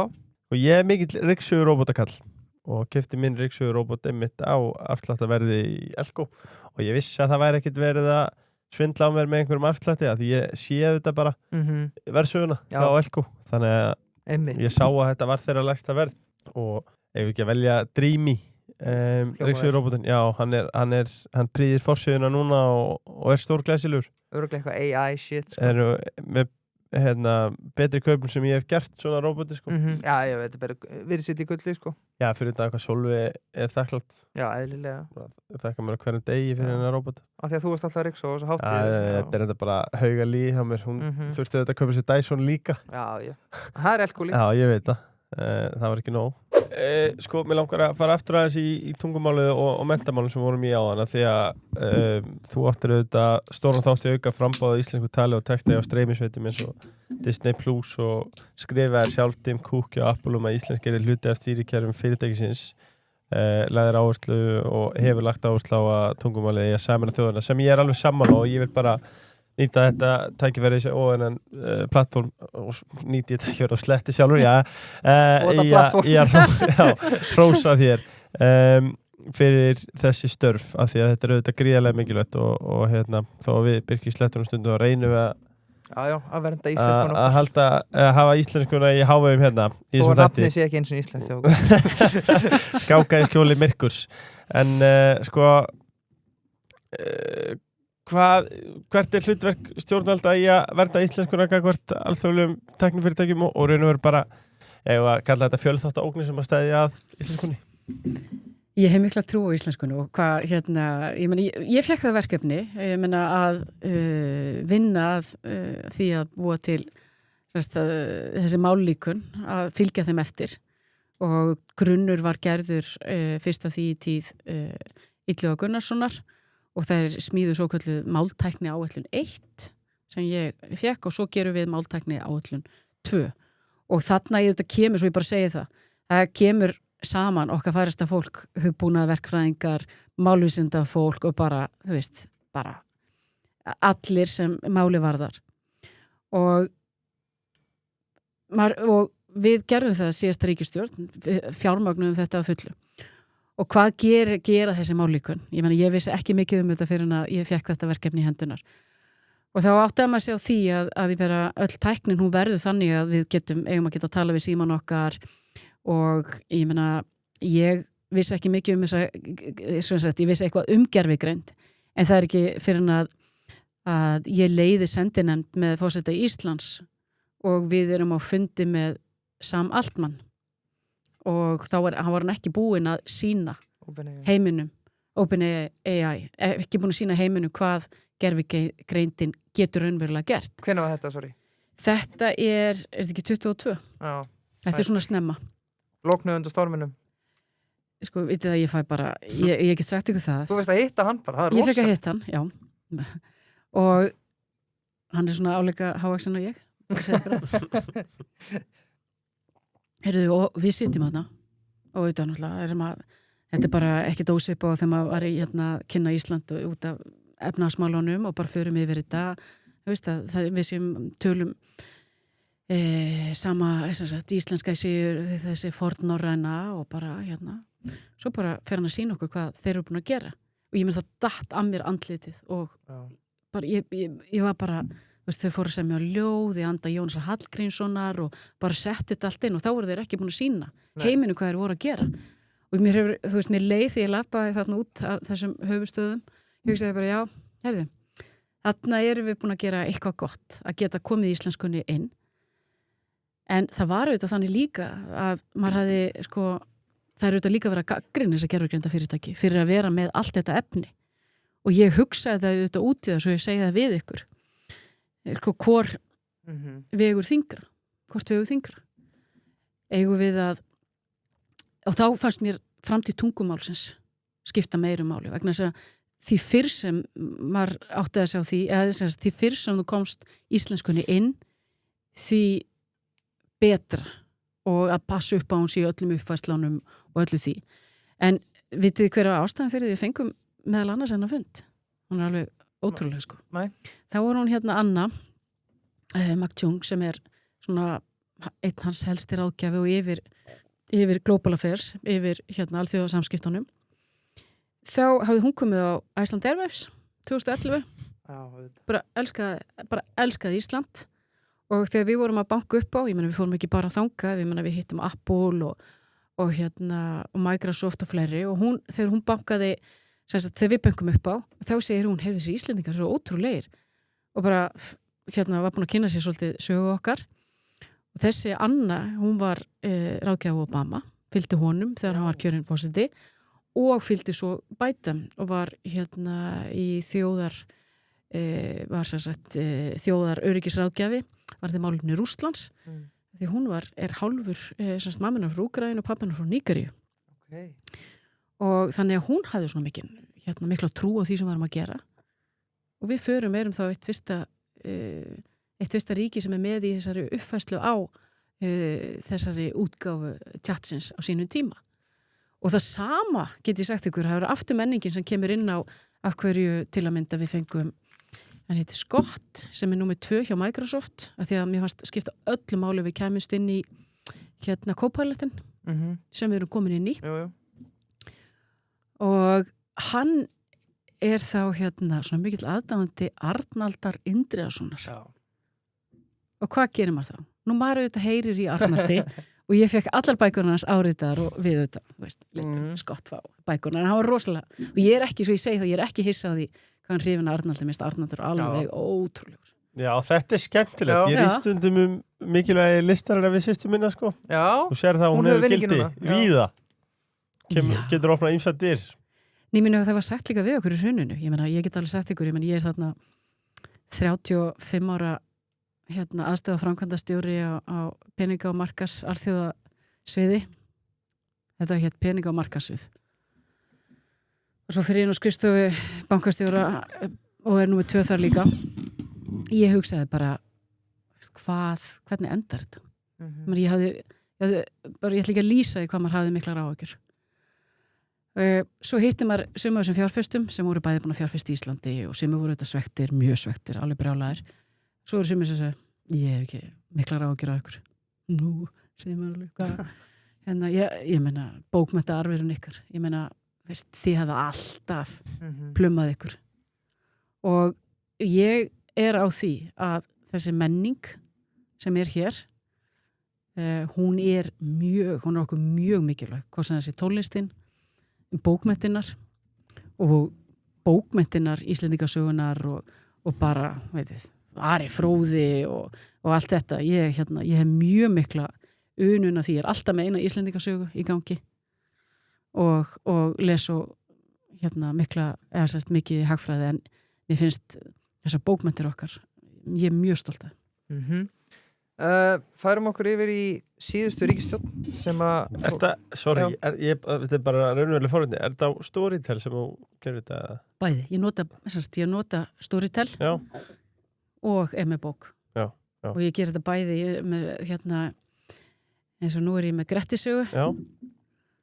Og ég er mjög mikill aðdáandi Egilssögu, svo ég segi það, mér er Egilssaga bara flottasta bókmenntaverk sem við eigum. Já, þannig ég gera þetta samhliða og ég bara segi það býr til tíma, þá er maður að hlusta og er að gera eitt og annað eins og maður gerir og svo er ég með bókina og ég er mjög duglega að ég veit að foreldrar mínu væru ekki ánægð með þetta, en ég er mjög duglega líka að gera nótur í bækur og nota þetta svo áfram. Já, snið. Brilliant. Og svo er ég líka Audible, þannig að ég alveg er einmitt að ég held að bókin sem ég lesa það núna heitir Fate of the Hour, þegar Bandaríkin eru að þetta er deilan milli JP Morgan og Teddy Roosevelt, þegar verið að leggja stórbrauta kerfið Bandaríkin og átökin sem tengdust því og svona. Þannig ég reyni alltaf að vera með eitthvað svona sagfræðilegt, tagfræðilegt, erlendabók og svo alltaf með íslenska bók líka. Og mér finnst þetta bara eitt af skemmtilegasta sem ég geri, svo ég segi það bara. Nú ertu að láta hlusta þetta á samvinskupið, hvað þeir eru að gera frítíma sinni held ég. Allavega svo ég tala sjálfur. Sjóðir er þetta merkilegt. Já, en það einmitt bara gott, að því að maður er oft með einhverja róteringu í gangi og þú veist, maður með einhverja viðskiptabækur og svo maður með eitthvað, en mér hafði aldrei dottið í huga að setja Íslendingasögurnar inn í mixið, sko. Það er sniðugt. Og þær eru svo stórbrotnar og þessir karakterar og mér finnst þetta fylgja okkur og þess vegna finnst mér líka, ég tengi þetta líka við bara það sem er að gerast núna. Þetta við náðum að gera þetta og hugsa ykkur þegar við að skrifa þessar bókmenntir að þá Ísland tiltölulega auðugt á þessum tíma. Það enn og aftur hagrannsóknum, það mikil fylgni á milli hagsældar og lista og það að þjóðir séu öflugar í menningu. Og þegar við erum að fara yfir svona fornleifar rannsóknunar til dæmis í Odda, sína fram á að þetta voru stórbýli sem voru þarna á sínu tíma. Og þegar Snorri Sturluson er að læra, hann er sendur í fóstur og það kemur fram í bókina Óskars Guðmundssonar hver námskráin var og námskráin bara, það er auðvitað verið að kenna starffræði, það er auðvitað verið að kenna latínu og þetta er mjög öflugt menntasetur Oddi á sínum tíma og svo bara rifum það líka upp, það stórmerkilegt að menn hafa ákveðið að vera hér með Alþingi 930 og Alþingi að því ég best veit að þá þetta fyrsta þing sem næri yfir heilt land að því að þingin voru ekkert ný, það er Gulaþing í Noregi en það náði bara yfir hluta af Noregi og City of London komið með þing 600. Þetta er mjög merkilegt. Já, og þessi lýðræðishefð hún tengd líka það má lesa hana í svo ég komi nú aftur á því ekki fá samt samanskupið en ég mjög gaman að líka lærdómsritum hins íslenska bókmenntafélags og þau eru bara íslenskan þetta ofboðslega vel þýtt hvort sem það sé frelsið eða það má finna í ritum rómanska sagfræðingsins Tacitusar bara lýsing á þessum germönsku þingum og bara berið þetta saman við Alþingi. Þetta það alveg ljóst að við vorum þessi bókmenntaarfur sem auðvitað ritaður á Íslandi, hann á auðvitað rætur sínar á eddukvæðin að rekja inn í þennan menningarheim. Þannig að við erum, og ég sé svona mikið sjálfstæðisinni, þá erum við auðvitað mjög, við pössum upp á það að þessi menningararfur að hann hafi verið færður í letur. Það einhver sem núna að horfa á Love Island á meðan að brotna niður þegar hann heyri hvað Lilja að gera tíma sinni. Nei. Þú ert ekki að horfa á Love Island. Heyrist ekki. En ég finnst alveg, ekki ég elska að fara í bíó og mér finnst bara alls konar svona, ég mjög dugleg að horfa á eitthvað svona, einhverja seríur með stelpunum minni, þannig að bara því ekki hafa ágjur af því, mér finnst líka mjög gaman að gera alls konar svona Já, haldið áfram að gera ykkar Síðasta ríkisstjórn, framsókn satt ríkisstjórn með Sjálfstæðisflokki og Vinstri grænum frá 2017 og samstarfið var svo endurnýjað eftir kosningarnar 21, stjórn sem sprakk síðar og leiddi meðal annars til þess að Lilja sem gestur okkur í dag sjálf fjall út á þingi í kosningunum 24 Ein opin bara til að byrja þetta, voru það mistök að endurnýja þessa ríkisstjórn 21 Núna þegar við vitum hvað gerist. Þú getur alltaf verið vitur eftir. Ég meina, þú veist, það var auðvitað bara, svo ég segi bara við ykkur, það sé ekkert leyndamál, ég meina, það var önnur dýnamik í gangi þegar, það var mikil stemming 2017 og þegar vorum að mynda þá ríkisstjórn, það var líka að kalla eftir þessa ríkisstjórn eins og þið munið, ég meina, hinn ríkisstjórnin sprakk. Það var hins vegar þannig að þessi ríkisstjórn fekk mjög skýrt umboð til að halda áfram. Já, klart. Og þú verður, og ég meina allir formennir og við öllu, þetta bara horfum á það og það verður líka að segjast alveg eins og að samstarf þessara einstaklinga, það gekk mjög vel. Ég meina það var mikið traust sem ríkti. Þetta eru góðir vinir mínir og fólk sem ég hef miklar mætur á. Það sem gerist auðvitað hins vegar að þarna erum við komin með, þetta var breið stjórn sem eins og bara ítrekka var kallað eftir, en svo kemur í ljós á seinna kjörtímabilinu að þá átt hún í erfileiku með að leysa ákveðið mál. Það voru deildar meiningar innflytjendamál, orkumál en ég ætla að hrósa forsætisráðherranum þáverandi Katrínu Jakobsdóttur. Ég meina, hún er svakalega dugleg og lunginn stjórnmálamaður að halda svona ólíkum flokkum saman í þennan tíma, og ég held að þegar sagan verði skrifuð, ég meina, þetta var náttúrulega, það var ekkert smá sem við fengum í fangið, ég meina, heimsfaraldurinn, jarðhræringarnar, Úkraína, og þetta var auðvitað mikið, og ég held meðal annars að okkur hefði tekist vel til af því að þetta var svona breið stjórn. Ég meina, alls konar ástafanir í COVID-19 voru þetta mjög umdeildar og erfiðar. Ég meina, eitt af erfiðasta sem bara maður hefur svona tekist á við. Ég er menntamálaráðherra og þú ert með skólan að opna í leik og grunn, og ég vildi auðvitað hafa framhaldsskólana líka að opna, en það bara var erfitt, mjög erfitt að samfæra þáverandi sóttvarnar yfirvöld, og ég átti og nota benni frábæru samstarfi Þórólf, en ég meina það, mér fannst þetta í lagi með háskólana, en ég var aldrei sátt við ráðstafanir á framhaldsskólastiginu, en sóttvarnarlæknir færði góð rök, en það sé ég kannski að segja og fer kannski úr einu annað, það sé kannski að segja að þarna voru alveg deildar meiningar hvernig við áttum að leysa hlutina, en það voru mjög langir ríkisstjórnarfundir og reyndu þetta á stjórnkænsku forsætisráðherra að sætta sjónarmið í þessu öllu saman. Og þannig ég held svona þegar við horfum tilbaka þá, ég meina, þetta var engin smá ágjöf, ég meina ferðaþjónustan bara ekki í gangi, sem sú atvinnugrein sem bjóð til mestan gjaldeyri fyrir okkur. En það sem var heppilegt þannig að þegar maður búin að læra opið og lokuð hagkerfi á sínu tíma þegar ég var í náminu, þannig að maður skildi, maður hugsaði, já, heyrðu, ef við getum ekki farið út, þá ekki það mikið dreina á gjaldeyrisforðan og þá, skiptir þetta ekki eins miklu máli og svona. En ég held að samsetningin, þegar við horfum tilbaka, að hún hafi hjálpað til að fá svona breiða og ólíka nálgun á hlutina. En ég meina, það ekkit leyndamál að seinna kjörtímabili var okkur ekki eins, það var ekki eins farsælt. Nei, næst spurning var einmitt, manstu eftir svona, hvernig þú fannst fyrst að þetta væri kannski bara komið gott? Komið endastuð? Já, ég meina, það var eitt þingið auðvitað sem var mjög lítið afgreitt muni, sem bara í raun og veru var sendt heim. Það var ekki gott. Nei. Og svo þetta bara líka þannig í stjórnmálum. Þú nærð alltaf mestum árangri með því að ná liðinu saman, hvort sem það sé ríkisstjórnin eða hvort það sé þitt eigi lið.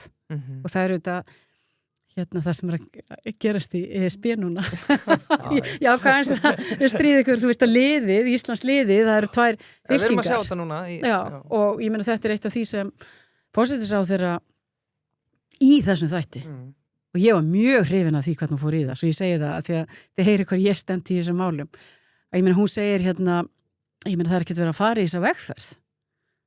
Ef þú ætlar að fara í þessa vegferð, þá nefnd hún 3 skilyrði og ég skal bara rifja þau upp fyrir ykkur ef þú er búin að gleyma þeim.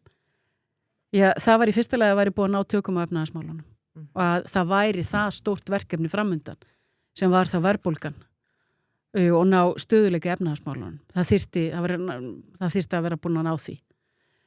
Í öðru lagi þá nefnd hún það að það þyrfti að vera svona talsverð eftirspurn eftir þessu. Skýr meirihluti? Já, skýr meirihluti. Bæði meðal þjóðarinnar og að verkalýðshreyfingin og atvinnulífið væri að kalla eftir þessu.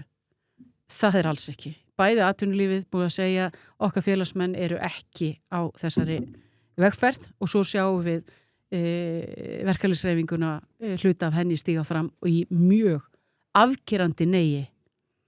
Og svo í þriðja lagi nefnir hún að það verður að vera meirihluti á Alþingi Íslendinga og það nú aldeilis ekki með flokk fólksins. Og ástæðan fyrir því að ég segi nei eru þær bara, það forsendu brestur að mínum mati. Það forsendu brestur og þýlitinu til að við erum að fara með þing, það sem ekki þing meiri hluti fyrir aðild, við erum að fara í vegferð, það sem ekki meiri hluti innan ríkisstjórnarinnar og mér finnst þetta ekki vel gert gagnvart okkar viðsemjendum. Þegar þú ferð í svona stóra vegferð þá þarftu að vera með góðan meiri hluta og þú þarft að vera búin að vinna meira í þessum málum sem stjórnmálahreyfing eins og Viðreisn þarna fremst í flokki og forsætisráðherrann leyfir þess að gerast á sinni vakt. Og það þarf að vera búin að undirbúa þetta betur af því að það sem að gerast núna og ég alveg búin að gera það upp mig sjálf. Ég meina, maður að sjá sko alveg ótrúlustu hluti sem hefur verið að skrifa og halda ég get sagt ykkur eitt dæmi sem ég mjög fyndið að því ég hef mjög gaman að allir efnahagstölfræði og skoða mjög reglulega allt sem alþjóða gjaldeyrisjóðurinn að gera og OECD og nýti þetta bara í því hvernig maður að hugsa og gera. Og ég deildi svona það var svona graf hver þróun hefði verið á orkuverði hjá ríkjum OECD og áhrifin á vísitölu neysluverðs. Og það kemur í ljós að að þessi -10 hjá okkur og pluss annars staðar. Og ég var ekkert að stúdera þetta af hverju þetta væri, hvort þetta væri en ég er svona deilur sem segir áhugavert. Það var bara einhver maður sem kemur alltaf þarf hún að ljúga og maður bara, ég er bara að deila upplýsingum en við erum alltaf með heitt vatn í jörðunni í Íslandi sko við höfum það ansi gott en það sem er að segja er að því að það er ekki búið að undirbúa jarðveginn þá verð þetta svona þetta er svona svolítið sturlungöld mætt sko, það eru stríðandi fylkingar og báðar fylkingar eru þetta alveg samfærðari að það séu að gera gott fyrir Ísland. Ég ætla ekki að gefa mig það að einhverjir þið veitir. En að því að þetta er svo stutt tilhlaup hjá forsætisráðherra og ekki í anda þess sem hún var búin að segja fyrir kosningar að þú verður þetta svo umdeilt og mér finnst það líka bara enn og aftur, ég meina akkur haldið þið að Jónas Gahr Støre láti þetta alveg og ekkert, jafnvel þó flokkurinn sé hlindur því. Hann bara veit hvaða áhrif þetta hefur á samfélagið, hann veit hvað þetta er umdeilt og ætla sér ekki að opna þetta Pandoru box. Það er hins vegar búið að gera það í Íslandi og þá finnst mér bara hlutverk okkar og hlutverk minns flokks og þeirra sem eru á þessari skoðun að nálgast þetta með því að segja það eru meiri tækifæri án þess að sérst fyrir utan Evrópusambandið, fyrir þetta fámenna ríki okkar. Við þurfum að koma með skýra framtíðarsýn af hverju það er betra að við stöndum fyrir utan þetta. Ég til að við getum gert betur varðandi húsnæðismálin án þess að fara í Evrópusambandið. Ég til að sé fleiri tækifæri á norðurslóðum án þess að fara í Evrópusambandið.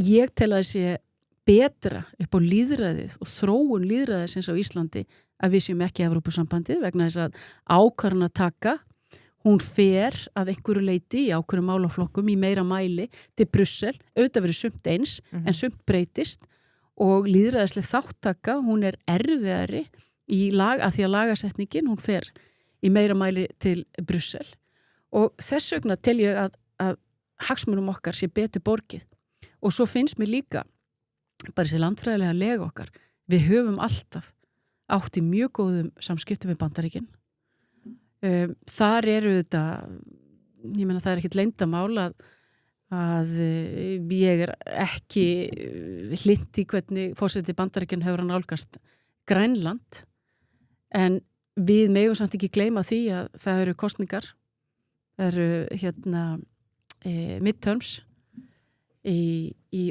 nóvember og við höfum eftir að sjá hvað gerist í Bandaríkjunum og mér finnst ekki að við höfum einhvern veginn að breyta sko þeirri nálgun alfarið eins og sumur að tala varðandi Bandaríkin. Ég tel að við höfum að er ekki sagt einhvers staðar að sá sem bíða kann, hann geti allt og við erum í þeirri stöðu. Þetta er ekki handboltaleikur það sem að sé einhverjar skyndisóknir og þetta snúist allt það að skora, þetta miklu flóknari staða en að klára einhvern leik og við erum stórveldi og besti í öllu og ég hef heyrt svona áður, nálgun áður að við værum algjörlega að fara að sigra heiminn af því að við værum svo rosalega flinki í öllu og svo bara, veist, þetta svona eins og við erum best, þetta svona svolítið við erum við erum svo miklu samningamenn sko, að við erum alveg bara miklu betur en öll hinn ríkin sem að sækja að Evrópusambandinu af því við fáum þessar sérlausnir. En svo segja jáseinarnir að þeir hafa heyrt þetta áður og það í EES-umræðunni, það voru allir að móti því líka átt alltaf varðir anskotans sem við farum í EES. En það segja jáseinarnir. Já, ég held að ég aðeins verið að skoða gamla ræður. Já, aðeins að líta á þetta. Ég held að í upphafi, og nú ég bara að segja það sem sýnist, ég ekki búin að stúdera þetta í hörgul, en mér sýnist að margir hafi sko verið í raun og veru að mótmæla Evrópusambandinu. Ég held þeir hafi ekki allir átta sig á því að orkan, sjávarútvegurinn og landbúnaðurinn var fyrir utan EES. Ég ímynda mig það. Ég nú ekki búin að taka viðtal við Guðni Ágústsson, stóru vinn minn þetta. Nei. En mér sýnist það á þessum ummælum að það hafi verið svona að menn hafi kannski ekki alveg verið búin að stúdera það. Já, mjög gott. Já, það er mjög gott og við erum komin að loka liðnum í dag. Tjóðlega Guðni Ágústsson skemmtilega okkur dag. Já, ég er með honum í Njálufélaginu svo ég segi eitthvað það. Þið geti ímyndað ykkur stuði þar. Já. Hvað er það að gera núna, Lilja? Nú þurfum við að fara. Ég er bara eitthvað. Já, hann er á gamla skólanum geggjaður, færði okkur að sjálfsögðu Lambahrygg. Já. En við erum komin í... Þú er hann góður líka. Lambahryggur er nefnilega alveg snill. Hann er betri en lærið, fólk veit það ekki. Nei, það er nefnilega ekki sem ótt að sjá því. Það er sammálaðis, ég er alveg sammálaðis. Ég finnst það bara lambalæri.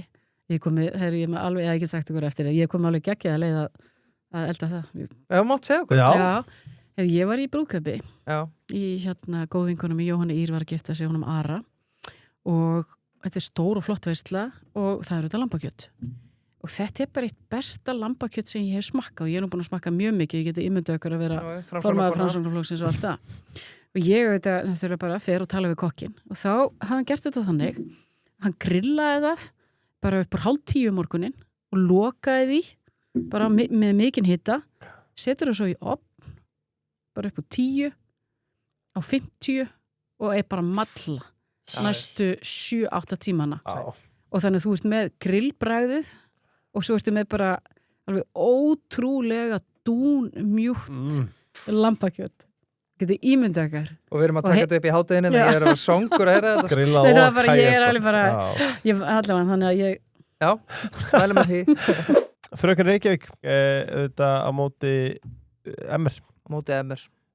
Íslands Hótel og frábær staðsetning, frábær matur, frábær stemming. Kannski er þetta orðin gömul tugga þegar ég segja það en hún mun ekki, þið mun ekki líða þannig þegar þú ert með hann í munnum sko, en flankstekin, hún er bara þvæla.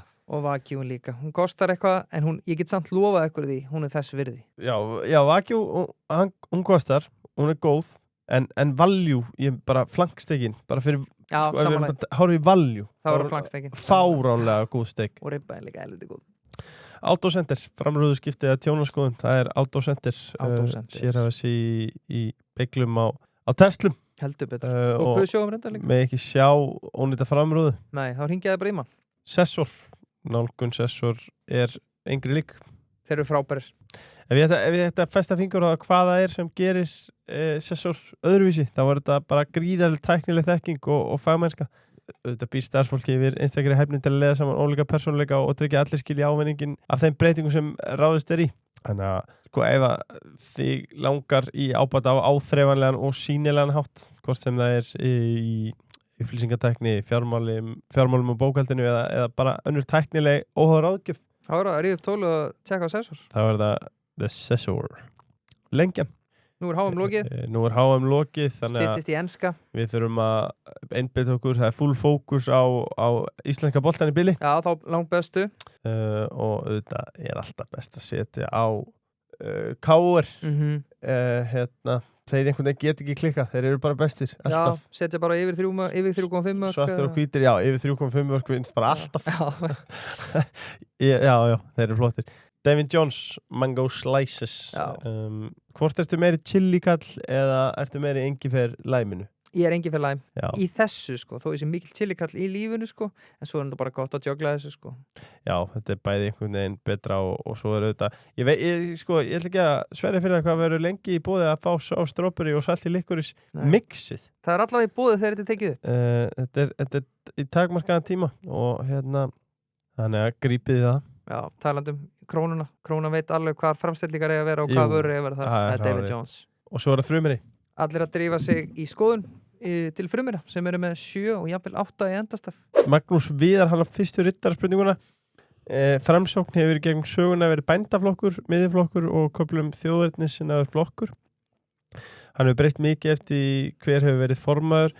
Hver er hugmyndafræðileg sérstæða flokksins og er hún nóg skýr? Hugmyndafræði okkar er ég ætla bara að nota þessi 3 orð: vinna, vöxtur, velferð. Þetta er flokkur sem leggur mikla áherslu á verðmætasköpun, leggur áherslu á það að við nýtum þær auðlindir til þess að búa til auðlegð fyrir fólki í landinu. Við viljum auðvitað að það sé hér góður hagvöxtur, við höfum trú á því að það sé gott að vaksa og svo að lokum og þá erum við á miðjunni. Ég hef mikla trú á því að það sé farsælt fyrir samfélög, að það sé góður jöfnuður, en við vitum að það þarf að hafa vinnu til þess að búa til verðmæti. Eitt spyr af hverju ertu ekki sjálfstæðisflokk? Já, það er vegna sem ég er á miðjunni. Já, ég er á miðjunni og sjálfstæðisflokkun, ég held að Framsókn hafi haft að því að Framsókn og sjálfstæðisflokkur hafa mjög oft unnið saman og ég held að við værum sem samfélag meira til hægri ef það hefði ekki verið fyrir Framsókn. Við hefum svona togað þessar ríkisstjórnir svolítið á miðjuna og það var í tíð Framsóknarflokksins og Alþýðuflokksins þegar almannatryggingakerfið er sett á 1936 og það er svona þessi miðjutaug í mér. Ég tel að við eigum að hafa mjög gott aðgengi að menntun og heilbrigðiskerfinu og að við gerum þetta blanda hagkerfi. Það hefur skilað okkur miklu. Næsta spurning, þú mistir þingsætið þitt í kosningunum 2004. Hvað lærið þú persónlega að falla út og hvernig breytti það þinni sýn á stjórnmál? Mér fannst þetta það er auðvitað alltaf áskorun að þú ert búin að stefna einhverju og það gengur ekki eftir. Mér finnst ég svona hafa lært af þess að þýlitinu til að ég hef auðvitað mikla ástríðu fyrir landinu okkar og okkur vegni vel og ég hugsaði að mér þótti mjög vænt það að flokksfélagar væru ekki, þó að þetta hafi ekki tekist, að þeir væru að hvetja mig svona áfram að halda áfram og leiða okkur í gegnum í raun og veru þennan erfiða kafla og sagði ég hef lært persónlega af þessu er að ég hef oft komið að uppbyggingarstarfi og hef oft verið í erfiðri stöðu og ég myndi segja að ég er lausnamiðuð og ég bara, það sem ég hugsaði eins og með þetta, ég meina hver er lausnin á þessu? Já. Mjög gott. Geir Sógarspyr, var gaman að læra í Kolumbía? Já, það var mjög gaman að læra í Kolumbía. Þar nautið þess að vera með einu virtustu og þekktustu hagfræðingum veraldarinnar og fór og lærði alþjóða hagfræði. Svo bjó ég auðvitað á Upper West Side og kynntist bara frábæri fólki sem ég er enn í sambandi við í dag og við vorum mjög, eins og ég segja það, mjög fyndið við byggum saman tvær hún var frá Indlandi og ég frá Íslandi. Hún heitir Úrsula Jung og við erum enn í sambandi. Hún er einstaklingur sem ég veit að tala meira í síma en ég. Þetta var bara, þetta er mikið félagsmiðstöð og endalaust í símanum báða tvær.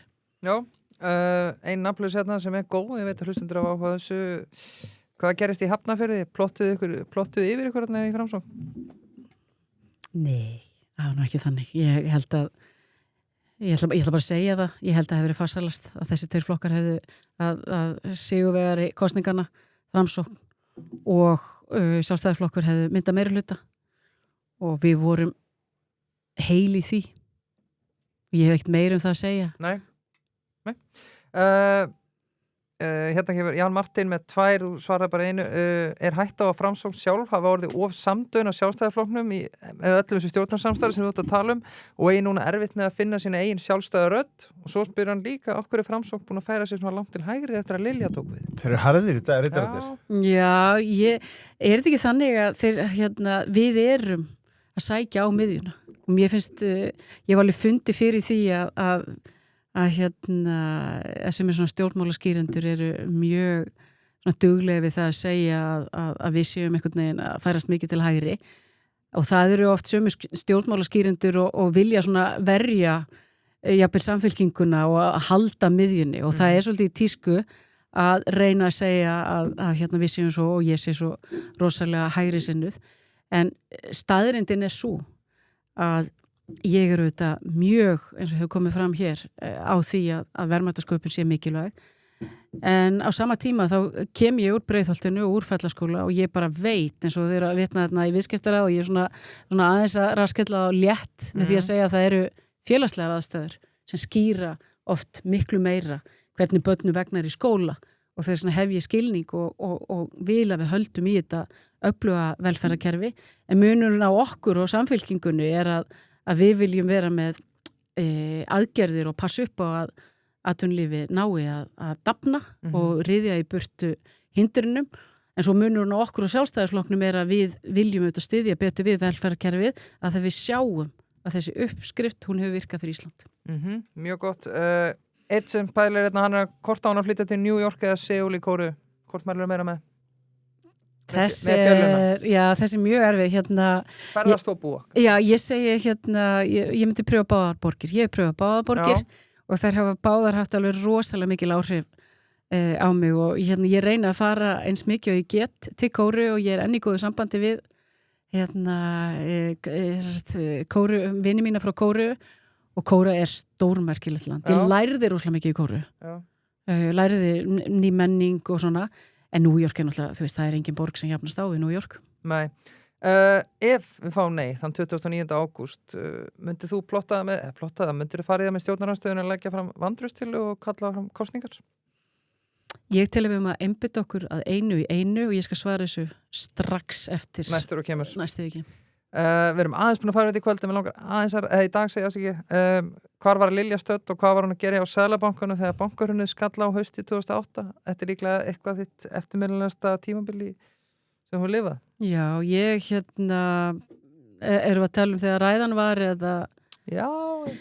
Nei, ég get sagt ykkur að þessa helgi þá var ég að halda upp á það ég var 35 ára. Ég get ekki beint sagt að það hefði verið mikið þetta hefði verið frábær afmælishelgi. Nei, frábær afmælishelgi.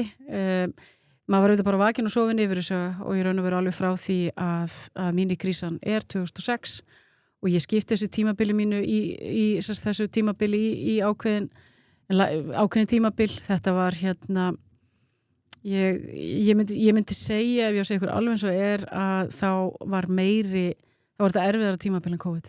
Já. Ein IceSave málið klauf þjóðuna í fylkingar í mörg ár. Hún aðeins tala um þetta. Hver var þín eigin afstaða á sínum tíma og hefur hún breyst eftir á að hyggja? Nei, ég var frá fyrsta degi á því að við ættum ekki að greiða þetta vegna þess að þetta var ekki þetta var ekki svo kallið sovereign obligation og við unnum að því í Seðlabankanum, ég og kollegi minn að því að passa upp á það að þetta færi ekki á efnahagsreikning Ríkissjóðs Íslands og þetta var auðvitað eitthvað sem við vorum búin að móta okkur eða maður var búin að hugsa auðvitað mikið út í þetta þegar maður sá hvernig þetta var alltaf þróast. Mjög gott, það eru loka spurning dagsins, þetta búið að vera frábært, ég ætla að samtvinna 2 og þú ræður hvernig hún tæklar þetta. Bæði eitt ráð til ungs fólk sem vil ná langt í pólitík, þú ert nú að leita á talendum, hvernig maður til að senda á Lilju að þið viljið fara í Framsóknarflokkinn og vera þar í fararbroddi og svo hvaða fólk að kjósa 29. ágúst og af hverju? Í pólitík þá ráðleggja fólki að afla sér þekkingar og vera búin að undirbúa sig í ákveðnum málaflokkum sem það hafa mikinn áhuga á, þannig þau komi með eitthvað að borðinu, það alltaf mjög sniðugt. Númer 1, þekking, og númer 2 þá það ástríða. Að hafa brennandi áhuga á pólitík og á fólki. Þetta snýst auðvitað það, þetta snýst að vilja gera betur í dag en í gær, og hann að ég segi þetta, og varandi 29. ágúst þá það nei, og ástæðan sú að það eru fleiri og meiri tækifæri fyrir Ísland stöndu við utan Evrópusambandsins. Lilja Dögg Alfreðsdóttir, takk fyrir daginn og takk fyrir komuna. Takk sömuleiðis.